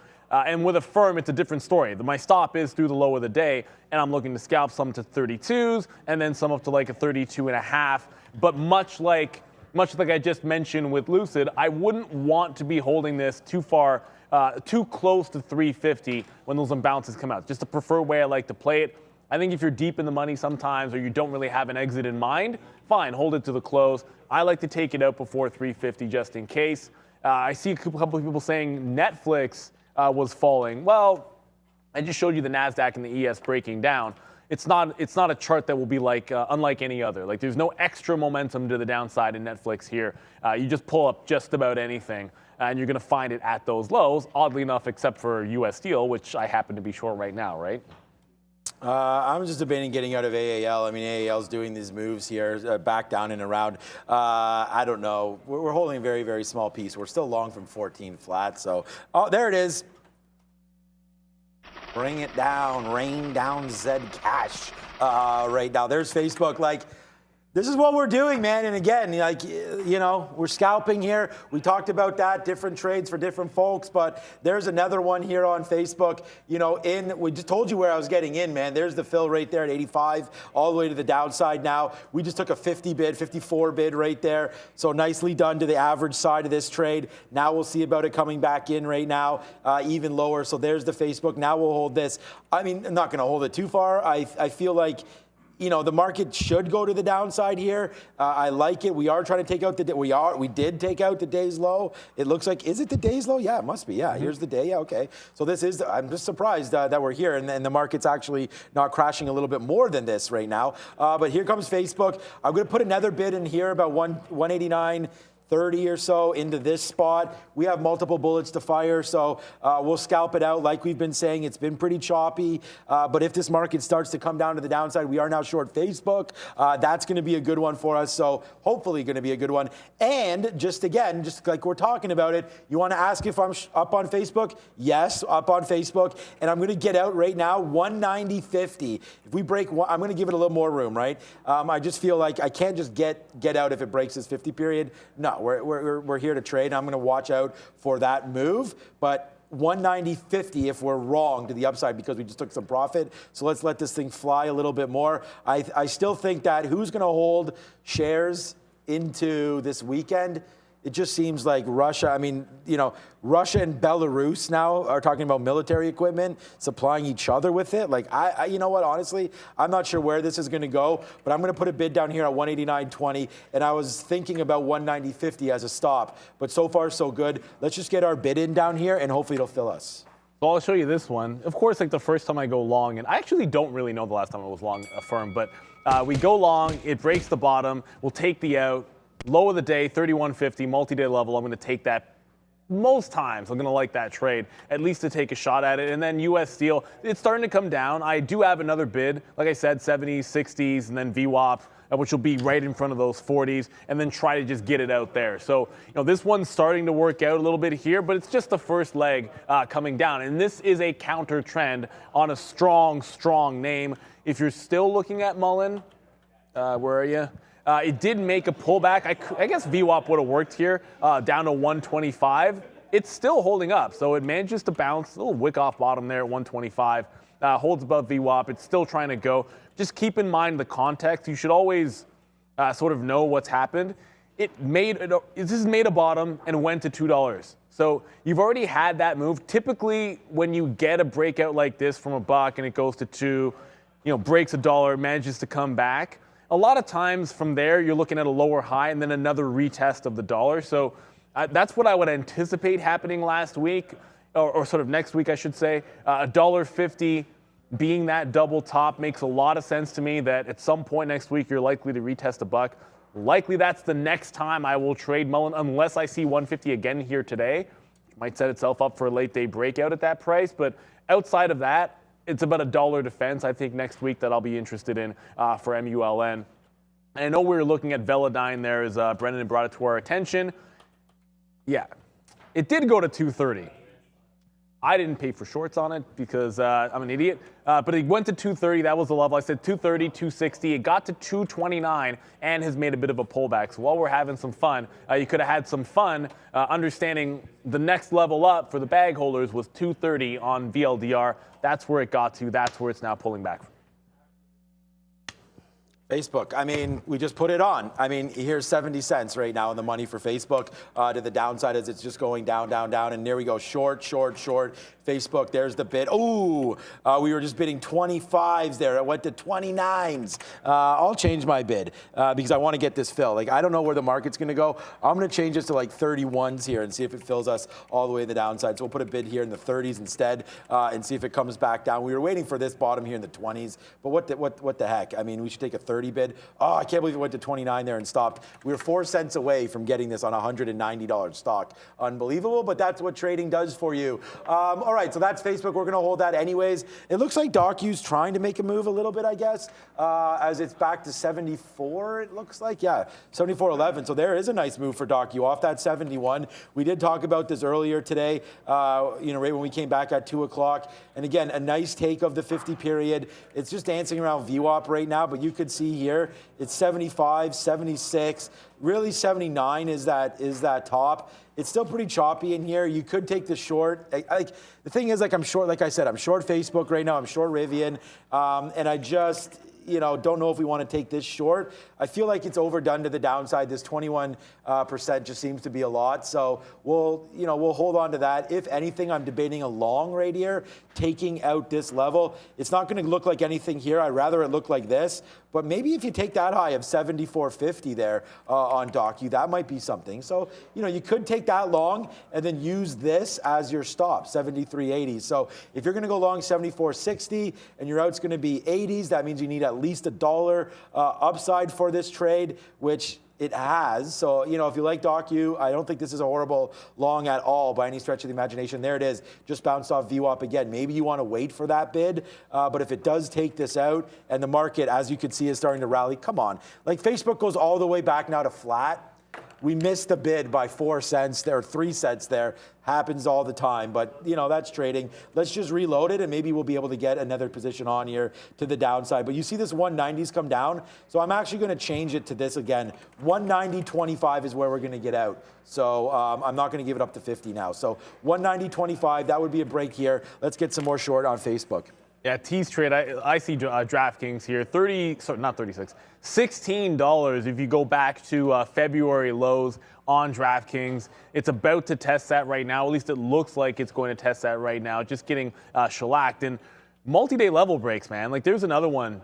I wasn't really looking at DraftKings today. Unfortunately, I really wish that I had been. Look at that 1670, yesterday's bottom, Thursday's low as well. And you can see, look at the acceleration as it just churns through that level and almost clean at this point down to that all-time, or not all-time low, that monthly low at 16 even. Now it's got a bit of a shelf here. I'm not going to do the affirm thing where I go long.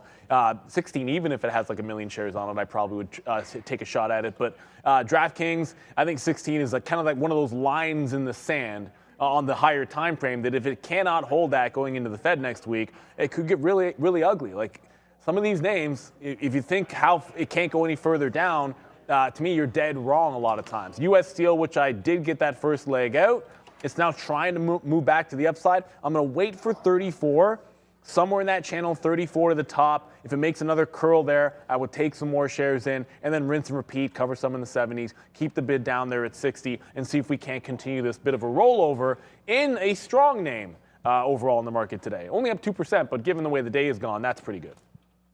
What about 37.90 or so here? Let's try Rivian break one more time. We'll just see if it wants to go.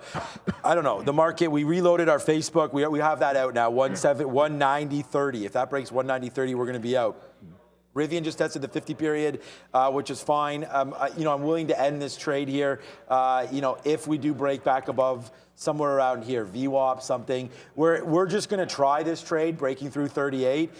It could turn out to be a loser. We've seen the range here today on Rivian. It's my #1 stock. It's going to look messy, but trust me when I tell you, like, you know, and that's why when you're watching the show, there's more context. Like, you can go rewind back to 10 o'clock. I was saying, like, these are the big positions that we wanted, and we, you know, so it comes back down. I still think we get this fill, 37.50. So we're going to go short on a break right now of 38, almost broke right there. A breakthrough down to 38. We'll take this lower, hopefully. And then if we can, at this point is where we'll start the reload. 37.65, 37.70. We'll put some bids down in here. We'll see if we can get those. And then that'll be that. So hopefully we crack. There's about 20,000 shares or so on the bid, which has done 40 million today. So that's not going to be a problem. There's obviously going to be dark pools here as well. So a crack down below 38, and we'll dance with Rivian one more time to the short side. So you're going to see my average price change, right? So we're now $2.50 in the money on Rivian. We'll probably just watch to see this fade down in, and then we'll get out. My bids are going to be in here. This is not going to be try to be a home run trade or anything. 37.70 will be my first out or so on Rivian if and when it takes this down. And we've averaged into Facebook like we said, so we're going to wait, man. We'll put our new bid in here. Let's put a bid at 50, okay? We'll take another bid at 50, and then hopefully after that, we'll crash into the end of the day. That's it. Yeah, exactly. Have a plan of action, execute that plan. That's what we try to go over. Like, it's a thought process through the trades. I did just get the fill on United Steel. It hit 34, a bit of a curl there. So I got the reload, the bids back in around the same levels, a couple of pennies higher, just given how strong it has been.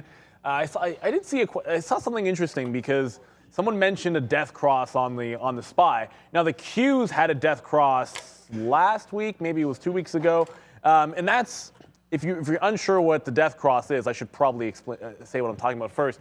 That's just when you have like the 50 period moving average crossing below the 200 period, like the lower period going over the higher period, through the higher period, and it's a very bearish signal. You've already had this on the NASDAQ, given that tech is borne the brunt of this pullback and is down further, but it hasn't happened yet. But this certainly could occur next week.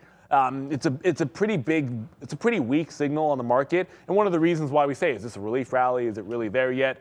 Not really, when things like this have yet to happen. Like, a lot of shoes have to drop here, and another one of those could be Apple holding above the 200 period moving average.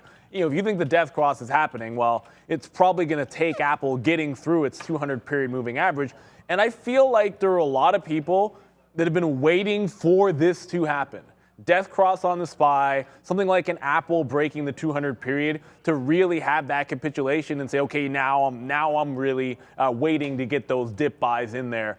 And Apple, this is going to be a big break if it does happen at 153. But a couple of things in mind on the charts that could be big next week. Apple 153? Oh no, okay. I meant it's not there yet. Yell to Pratt. But the break. Oh yeah, the break. Pratt, just buy now, Pratt. Maybe next week. He should just buy it now. His time, Pratt's a young guy. His time frame is clearly years and years down the road, and we keep saying 55 to 53 is kind of irrelevant. Who cares if you're holding it for 10 years? I get it. It's a few shekels in there, but it doesn't really matter in the long run. Miss V. Hey guys, we have 3,000 people watching and just 500 likes. As I said earlier today, this is really unfair, and I know you're super busy, so here I am to remind you, please smash the like button, support the community. Likes are free. It's super easy to like, but means a lot for the community and for the show. Back to you guys.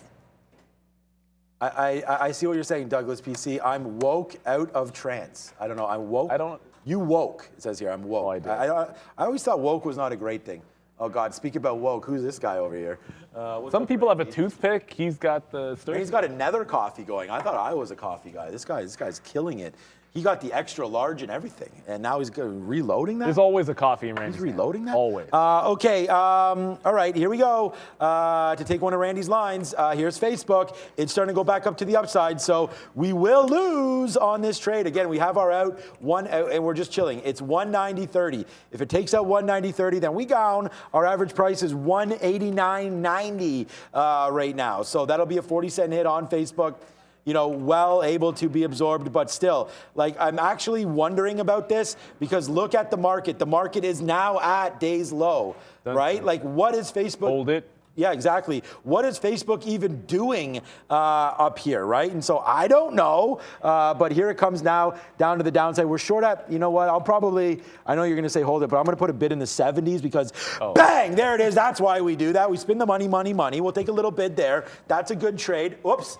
Not working again, but I'm not going to keep saying that because we know there's a problem with it there. But there it is. So we know we're reloaded. There, I'll do it without the graphic right there. And there's another one. Like, we wait for that trade. We take another piece out. Now I have to adjust the stop order because I don't want to punch long up here at 190.30. But that came pretty damn close to getting us out there at 190.30. And that's what I'm talking about. That's why it's not about P&L, right? Because, like, it doesn't matter. Like, there's my ins. Those are my outs.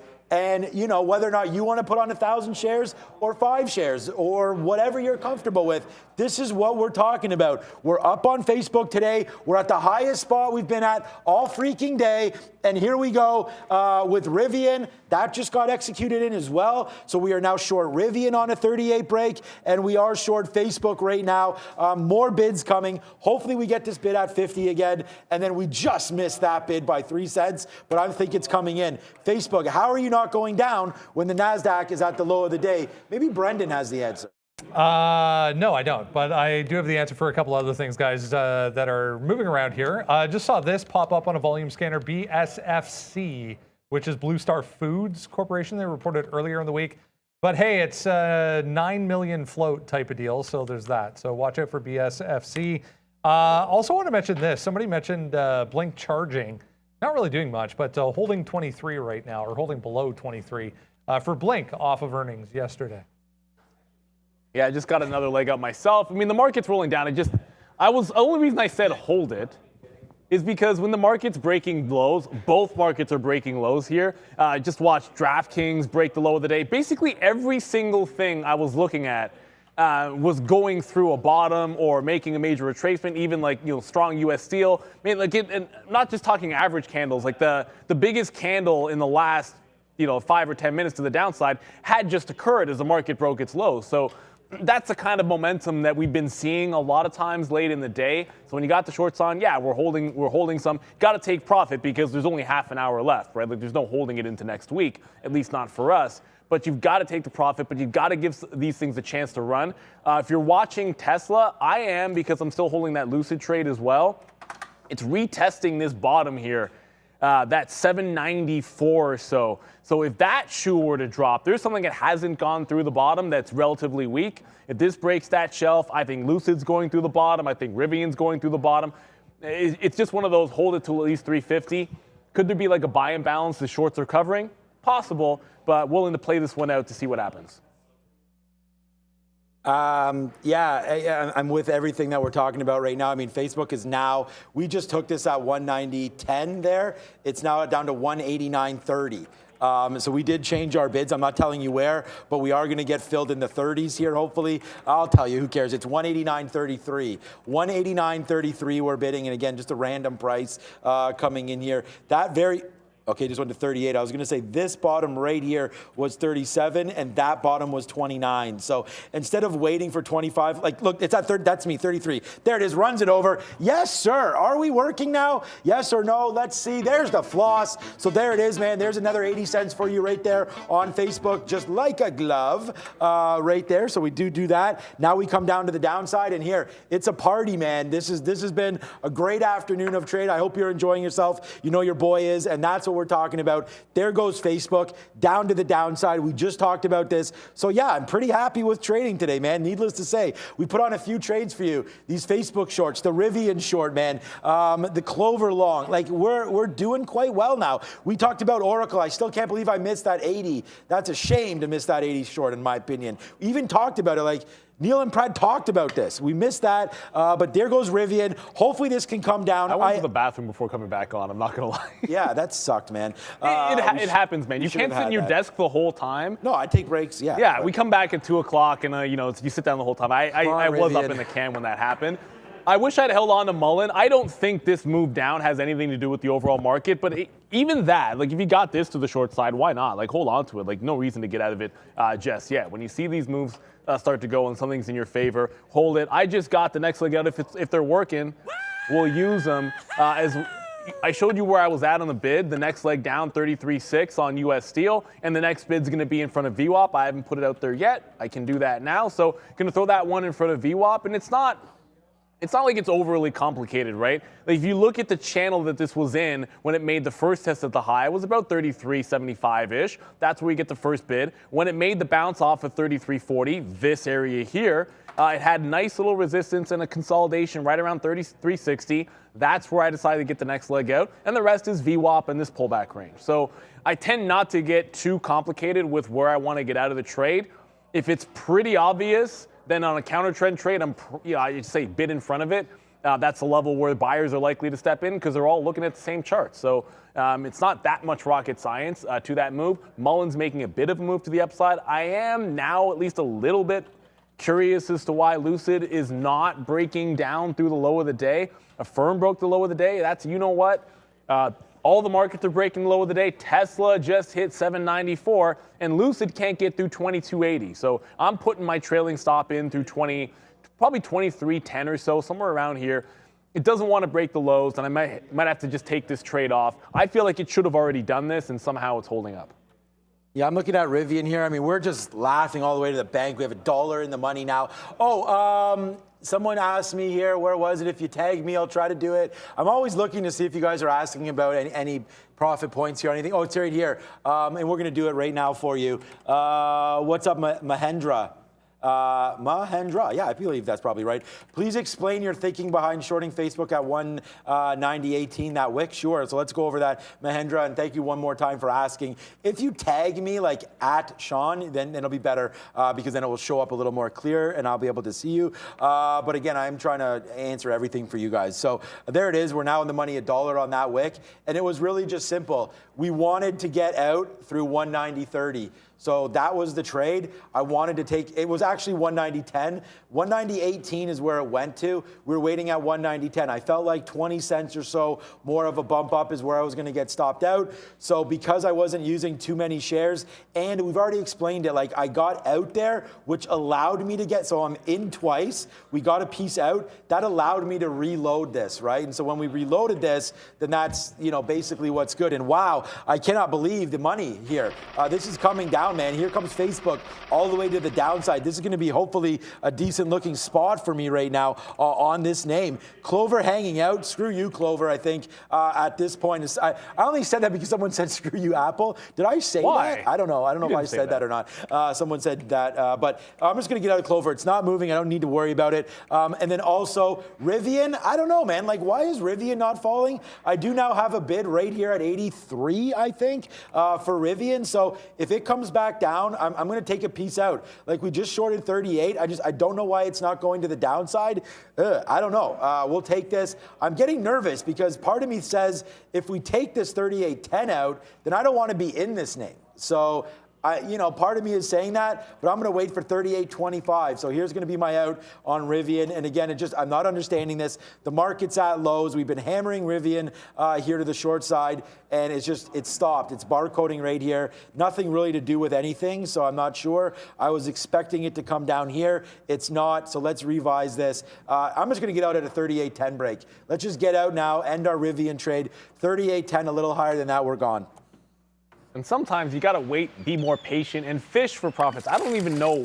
I don't think I've ever hit that key before, but I saw it there, and it's like, hey, it's the weekend. Why not? People like going fishing. Maybe Randy can take us fishing in his boat someday. Not maybe. Here we go.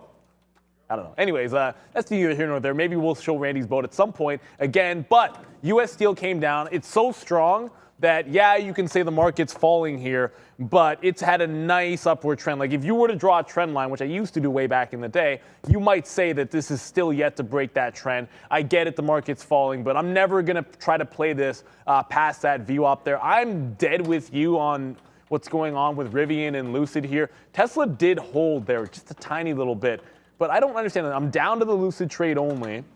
Mullins worked. Obviously, U.S. Steel was pretty good. You had to wait for U.S. Steel, I think. When it's really strong, let it break that level a little bit at 34 and then come back in, and it's an easier trade. But my trailing stop is now in on Lucid. For whatever reason, maybe it's because these have just been sold off so much. There's just not that much selling left in them. But I really did think we're going to break that floor when the market started to go here. There's nothing left I see for the NASDAQ to do. I mean, you look at where the NASDAQ is at, like where's it gonna turn around? An even number, maybe? I don't know. Like that flush, the ES at least, like the S&P futures, they've got 4,200 left. If we take that out and these names can't break the low, I'm talking Lucid, Tesla, I'll be utterly shocked at this point. And it does feel like we have at least a chance to get there before those imbalances come out. So holding on to Lucid, but I have a trailing stop in. I've got to lock it in. We are running out of time here, at least a little bit. And just to go back over to Velodyne, because I know Brennan brought us this one. Whoops, still on the futures chart there. I know Brennan brought us this one, continuing to fall right off that 230 level. Sometimes it's just about, when in doubt, zoom out. If you see a move like this happening, the first thing you should do is acquaint yourself with the price range for the stock. I trade multiple symbols, way more, tons, but it's really more about a setup, because when something like that moves, the first thing I do is pop over here like this, look to see if there's an obvious level that it can turn around at. If it makes or tries to make a curl, jump into a short 27. That's where the Mullen 150 idea came from for the turn. That's where Velodyne at 230 would have come in. You could have had like 27s or 28s. If you're on the stock, you got to pay for the shorts as well, which I did not do. Good on me for not doing that, but that's what we look at. If you haven't traded it before, acquaint yourself with the levels and then dive in. Brendan? I was mentioning the communication stocks when we started this afternoon at 2 o'clock. Discovery, guys, had a bit of a move this afternoon. They approved the Warner Media acquisition today, so that happened.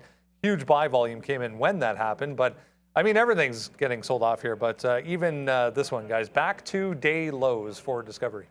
Deal. So anyways, I just finished talking about how when something's counter trend, I'm never going past VWAP on a trade like this, yeah, well, that's U.S. Steel dropping all the way to 33. So whatever. Yeah, U.S. Steel continuing to drop it. I mean, it's the same thing. Like, we got out of Facebook here when I was like, this stock is dead today. And I mean, look at it now, 188.81. I mean, this is a $2.20 winner right now. Still thinking we can hit lower here, but look, like now, of course, the market's starting to go. You can't really see this. The market's starting to go up, and Facebook is not. So finally, starting to make some sense there. We are almost out of Rivian, like we said, 38.10 or so. It didn't take that out, but we're going to wait while it got to 38.10. We're a little higher than that, but it looks like Rivian will be out soon. I just thought it would continue to fall, but it doesn't look like it wants to, so that's fine. We did get out of our Clover. We say, screw you, Chamath. We said that a couple times. So we're out of that name right there for flat. I mean, that's where we're long, and that's where we're out. Long here, out here. I think we might have lost half a penny there on that. So that's that. Clover, positive name for us today. So, and again, if you're looking at this, like I said, still positive on Clover, but it's a cup of coffee. So nothing going on there. We will do that. What's rigged by mafiosos? The market? Well, the market's rigged. We've already had this talk, but not by the mafia. Those are running numbers. That's what's rigged by the mafia. Okay, so right now, Facebook to the downside. AAL. Look, I'm really light on this. It's bouncing around. This is normally like a spot again. This would be a great reload spot, but let me just explain to you why we're not. Well, let me see. Hold on a second. Let me see. What's on the bid here? If there's a monster bid, there's really nothing at 14. So I think we'll wait out for this name. We're just going to get out if it breaks through 14. We don't have much on at all. Like I said, we're holding that 5% left. That's why we just ignored it the whole way down. I was going to reload, but not at 340. We have the market imbalances coming on, and Neil and I can't hold. So, there's no point in taking like a big position when in 10 minutes it's just going to like move a little frantically. And I don't think either one of us like to take a big position here, getting closer to 350. So it's just what we're doing. We'll probably just review some of these plays as we go on. Rivian rejects that, and they're like guys. Down goes Facebook right now. It is just continuing its climb, climb. Its descent here down to 188 and change. These are the shorts, and yeah, today was a good day here, and we're winding it up with Facebook. We're at the highest spot we've been at all day, so yeah, we couldn't be happier with this play right now. Sean, so let's go. Apparently, you should know better, according to Dominic. There is no mafia. What are you talking about? There is no mafia. Right. I don't know. There's no mafia, Tony. No, I was just talking about like something else. So when U.S. Steel went down there, and shout out to Brendan for mentioning this, the commodities across the board just took a big hit. Like, look at CLF here. So, I mean, I don't feel that bad. Like, you had a violent spike down on across the board, these commodities. A lot of times, you're in a short trade. If I didn't have a bid out, great, bank error in my favor. If you have a bid out there, you're just going to get swept up. If you can be fast enough when you know something like this happening, maybe you can cancel your bid and throw it back. I was filled before I even realized what was going on here on U.S. Steel and some of those names. Unfortunately, that's just how it is. MDB looks like a buy. Keep seeing that same name asked about over and over again. Come on, Rivian. We'll have a quick look at it. But Rivian now trying to take out the lows. So is Lucid. Still no luck with either of those two. I want these breaking down. The market is still flushing through the bottom. And now my chart's frozen. All right, Serenity now. I'm bidding 84s on Rivian, okay? So Serenity now. Hopefully this comes in and fills us up on... There we go. It went to 85. I'm bidding 84. Like, why do I do this to myself? We missed that Facebook bid the first time, but that allowed us to reload it. Now Facebook's huge in the money, so hopefully Rivian can come down. We're bidding... I'm not going to change it just for the sake. So we're bidding 84s. Come on, just crash. Rivian, really? Really, Rivian, you're moving around like crazy and you want to stop now at 85?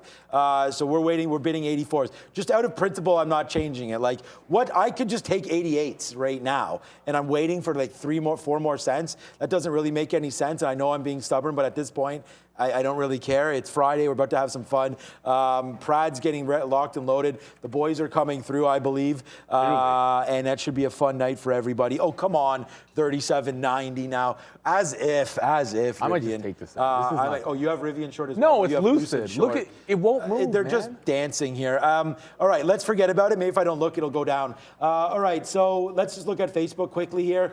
What about just getting out at 189 here? 189, if we zoom this back out, you could see, and again, just to whoever was asking me about why I get in or out of something, you know, I look at levels, right? I mean, we have to try to keep our profits, and this little wick down was 189. You have a 189 bottom there. You have 189 that we already shorted earlier. Like, look at this short at 189 that we put on at noon. Like, remember, I was like, it doesn't matter what time you trade. Like, this is a 189 short at noon. First out, 188.50, then 188.40, then 188.16. Like, that's cash money right there. And then here it is again. So we're going to get out on a 189 break, a little bit north of that. So 189 and change. Sure, we've held it, but whatever. This is part of the game. Let's see if we can get out at 189 and change on this name. And damn you, Rivian. Now you just retraced up 10 cents. I should have punched that thing out at 88.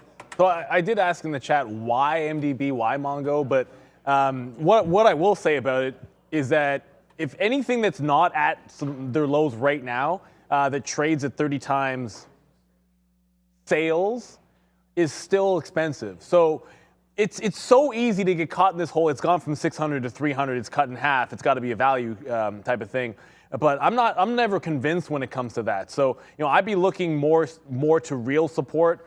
Like, let it drop. Let these things come to valuations that make sense. And sometimes you zoom back out there and you start to see where that is. It's probably in the 2 to 250 range. Somewhere down there is going to make a heck of a lot more sense. And when you are pricing the sales, it's not like you have too much else to go by other than bigger capitulation. It just also, by the way, made a death cross as well. That's why you had that big move to the downside. So when that happens, be very, very patient. Let it consolidate at an obvious level before you even think about it. So it's just like death crosses all to the left of them, to the right of them, now that we look at some of these names. But yeah, be very patient. You just made the death cross. You're still ridiculously expensive, at least from a valuation standpoint. And then the levels that you would find some support are actually 20 to 25% lower. So I know it's down 6% today, but man, you can certainly wait on a lot of these types of names. If you want, like we said, if you want a dollar cost average into them, if you want to be very patient, 10% here, that's one thing, but a lot of these have a long way to go before they're safer for long-term investments, which I'm assuming was what the question was about. I want to give a shout out to Mishmish here, asking about net. So right here, Mishmish. I try to answer everybody, but like Neil and I were sharing the mic, and there's a lot of names that people are throwing at us. So yeah. Cloudflare. Look, I love cybersecurity. I love the space. We've talked about that. I actually don't own anything in the space, so this is a name that maybe we should be looking at. For me, and again, I don't know much about it. What I know more about is Palo Alto, and I think that that's a good buy, Pan W. But right here, again, let me see what is the PE on this net Cloudflare. We never talk about it, so I haven't really made myself too familiar with it. Oh, it doesn't even have a PE on this. Yeah, it's ridiculous, guys. I mean, they're not making any money, this net. So no, for me, that's a no. I like, and again, just to say this, because CrowdStrike reported yesterday, so this is why, if you're looking at, and again, you got to look at the environment, right? I mean, CrowdStrike, another name, not great and not a good PE either. So they're kind of one and the same. The difference is yesterday we had CrowdStrike come out with a nice report, and the market liked it. So CrowdStrike was down here at 160. They came out with a good report, and the market liked it. Well, nothing's changed in the environment, and it's still hanging out upside. So for me, I would always try to play the stronger names in the space. So CrowdStrike, again, came with a good report. They hit it up yesterday, and it's hanging out up here, right? And so I don't know what Bumble's doing, BMBL. Is it NASDAQ? Yes, sir. So how high was that here? Let's let this load up. You could see, so Bumble made a run up on their earnings. They went up to 26 or 25.50. Well, they're already down to 21.50 now. So they're already down that 20% or so off of their earnings high, right? So the market is not respecting that earning, right? And so that's the other call there. So when stocks come faded back in, I'd just rather play the stronger names. And of course, there's Rivian. Rivian goes all the way back up after missing that trade there. So we did get out of that Rivian right there. It's fine, man. We missed it we were being stubborn by literally 2 pennies. You guys remember that? And there, we got punched in the face with that one. So Rivian, punch in the face. We're at the day's high. And part of that is because of Facebook. Look at this thing, just keeps on cratering to the downside.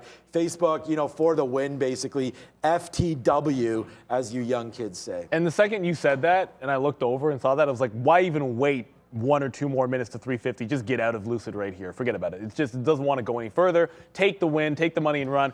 Brennan mentioning DBGI at day's highs. Got to $2.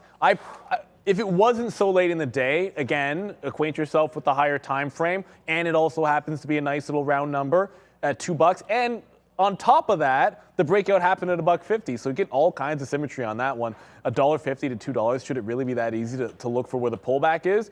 That's what you try to do. It's a little bit late. Anything that rallies this late in the day and has good volume, I don't think is as safe a play for that pullback, especially when you start thinking about that 4 p.m. rally. A lot of times happens in small caps that hold those highs.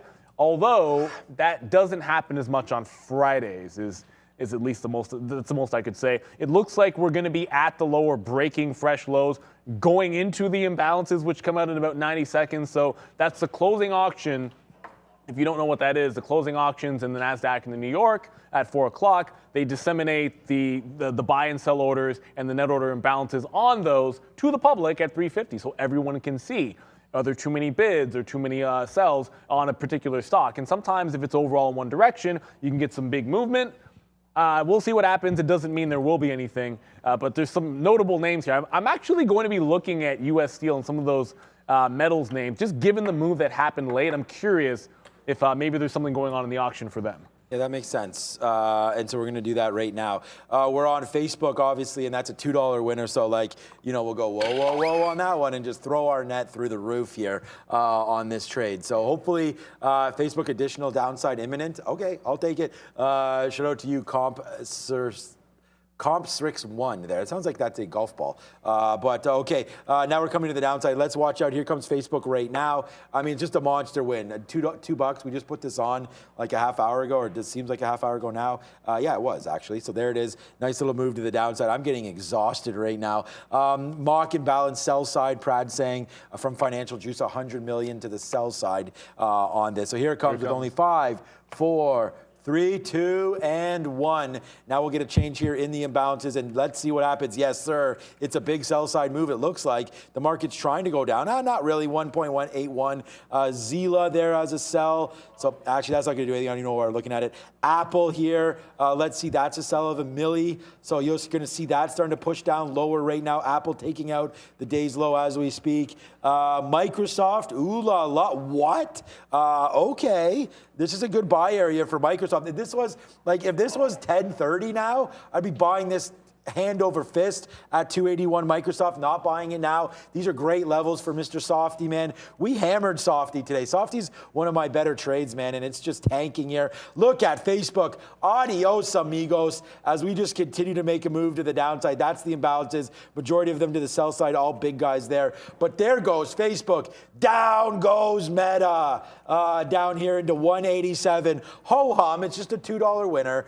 So there you go, down to the downside. Downside for Facebook. This is probably enough pain, man. We could just get this out right here down to 187. Let's just put that one, man. 187. There's a song that goes with a few things. We're not going to repeat it. 188. Let's just take this out at 188, man. This is $2 in the money right down here. Is there more downside coming? Maybe. But let's wait to see. Maybe we take out 188 here. We'll give that a little bit of a love, and I'll find a spot where to get out just in case it reverses. And so, Zila, that imbalance, it actually did give a bit of a move. So it went from 60, which was already resistance on the stock, and then someone threw 100,000 shares. It wasn't quite fast enough. Someone threw 100,000 shares additional on the offer right at that 60 level. Next thing you know, it makes a bit of a drop there. So there can be trades, although I would say if you're not actually watching that particular name, by the time you see the imbalance, flip to the stock, try to put the trade on. Like, I was fast enough to be able to see the order,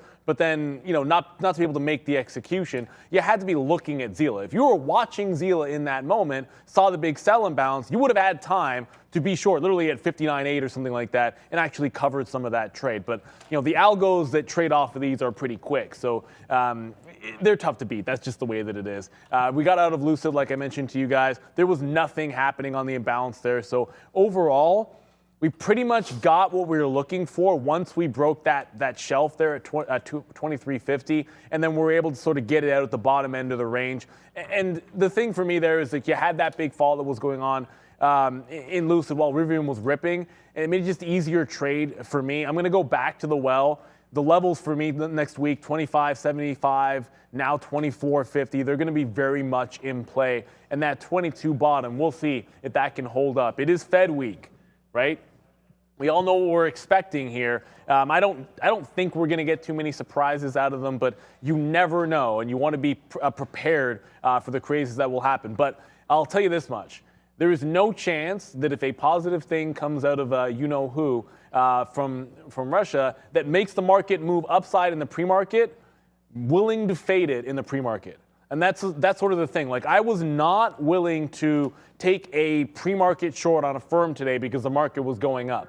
And that was just a gigantic mistake. Like, should have been willing to just be sitting in this thing instead of waiting for the open to happen. And sometimes you just have to be willing to make that change. Here we go. Yeah, so we're just looking at Facebook here. Oh, cancel that.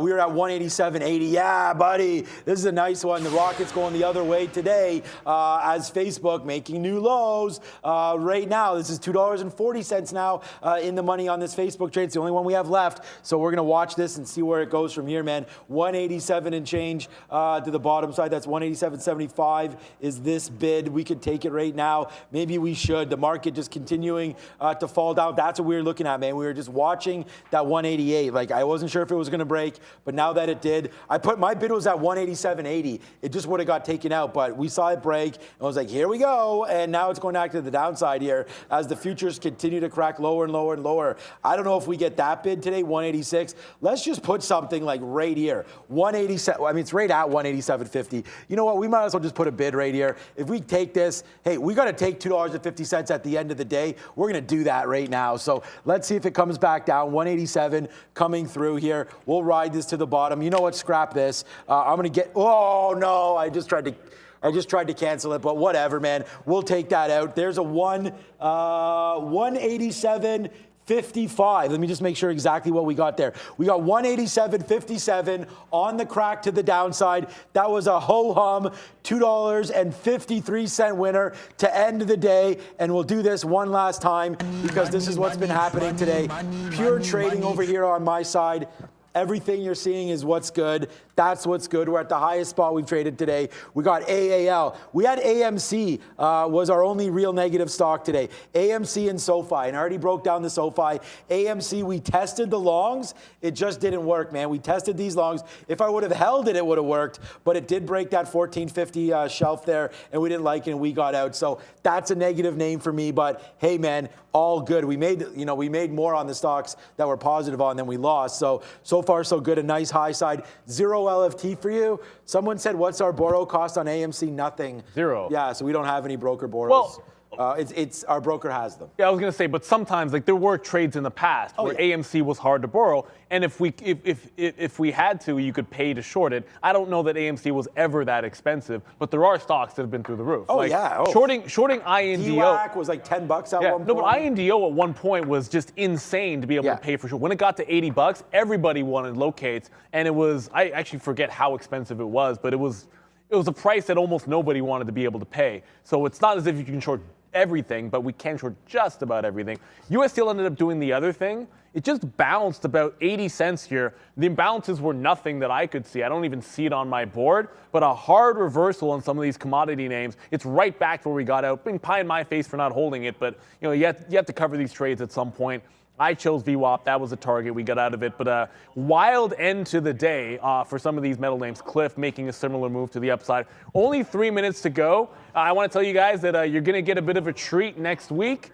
For Monday and Tuesday, you get a rune on the desk. You'll be able to talk futures, answer your questions, and probably good for preparing for a Fed week. You get to hear his thoughts on what the futures might be doing into next week. And if you are looking at any of the NASDAQ or the S&P futures, try to remember that those contracts roll over. So if you're looking at the H contract, it should be HMUZ, so I guess the next one, of course, would be U. Usually more volume happens on the Monday, so a good time to change those charts would be after market today. Yeah, trading tips. I'm just tweeting this out because I just want everyone to see here this Facebook trade, right? I mean, this was the trade right here, all the way to the down, short all day, man, and then the final cover right there on that flush back down in. So yeah, have fun with Arun next week. Have a good mini vacay, I guess, and it should be fun. But we're going to be back here all day or every day next week, obviously, and then we'll have Neil back on Wednesday. But yeah, Facebook, a nice little cover there into the close. Let's just check out Rivian. So Rivian, again, out, fine. That was one little trade there, but the short on Rivian, still my number one stock, although Facebook came close. Like, even though we hit, like, that's the thing. Look how messy Rivian looks, right? This is why P&L is not that important. Look how, well, it's important to you and it's important to me, but not for the purpose of this. Like, I'm up more money on Rivian than I am on Facebook, and look how this Facebook looks. Like, almost like so much cleaner than Rivian, right? But again, it's all about share size, it's all about management, and there goes Facebook right down there to the downside. So hey, I hope you guys all had a great week. I thought we had some great fun with Tony. Looks like Miss V will be on the bell here at the close, so that should be really nice, man. It was a great show on the midday show, and right now with only a minute left, the market is now at their lows. Yeah, at the lows, at 13.3 and threatening breaking down here even at the NASDAQ. So 2%, it looks like we're going to end not in a good way. These aren't the actual lows on the week, but the shelf did go to the downside.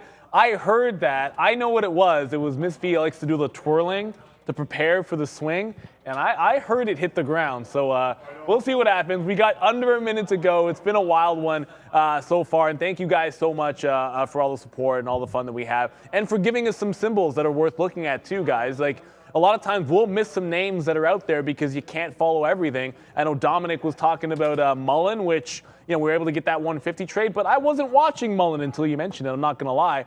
You brought it up. We were able to find a level. That's what trading's all about. I mean, you learn from each other. Hopefully we can grow as traders. We're all looking for the same thing. That's to get better every single day, make a little coinage. Yeah, thank you guys. What's up to Isaac? Yeah, you're welcome for another great week, but it's you guys hitting the keys, right? So I'm just trying to give you what I see, and hopefully it is right. Yeah, here we go with only 10 seconds left. The countdown has begun. So thank you for joining us here again today as we go 4, 3, 2, and 1. Oh, a little one at the end for good luck there. Good measure on the weekend. So, wow, I'm completely exhausted, man. All these stocks, all combined, 207 trades today. So a good day for me on that side of things. Very, very profitable. And I hope it was for you guys. Wow, that Facebook just absolutely collapsed into the close. Scary thoughts right there. But Brendan, how did the overall market wind up? Nearly a 150-point swing top to bottom for the S&P, guys. So not good. 1.28 there for the S&P. It was the NASDAQ, as we said, leading 2 and change to the downside. The Dow as well, 0.5% in the red. Crude oil holds on, 3%, still higher. Bitcoin and Ethereum negative as well. While we're here, I wanted to mention this quickly, if we could. Somebody was asking about Pfizer. Yeah, it's not Pfizer that's delisting, guys. They acquired this Arena Pharmaceuticals. So Arena Pharmaceuticals received a delisting notice for today to delist because of the acquisition. So yeah, Pfizer's not going anywhere. And that's why we love Brendan, because it's all about getting information too, right? That's the one thing about the show, which I think is a bit underrated, is that you get the value of somebody that can quickly discern news, get it to you in real time, and get it right. That's the important thing, because we've seen when other people, outlets, even on Twitter at times, get a word wrong from the Fed, and you see things happen, but Brendan gets it right every time. Yeah, thank you, Brendan, for that one. And yeah, I mean, most of us would know that Pfizer wasn't delisting, but Well. that was a good one there. Thank you to Brendan. Thank you to Trader Pratt again for the great midday show. And thank you for everybody for watching all day, man. We run here all day.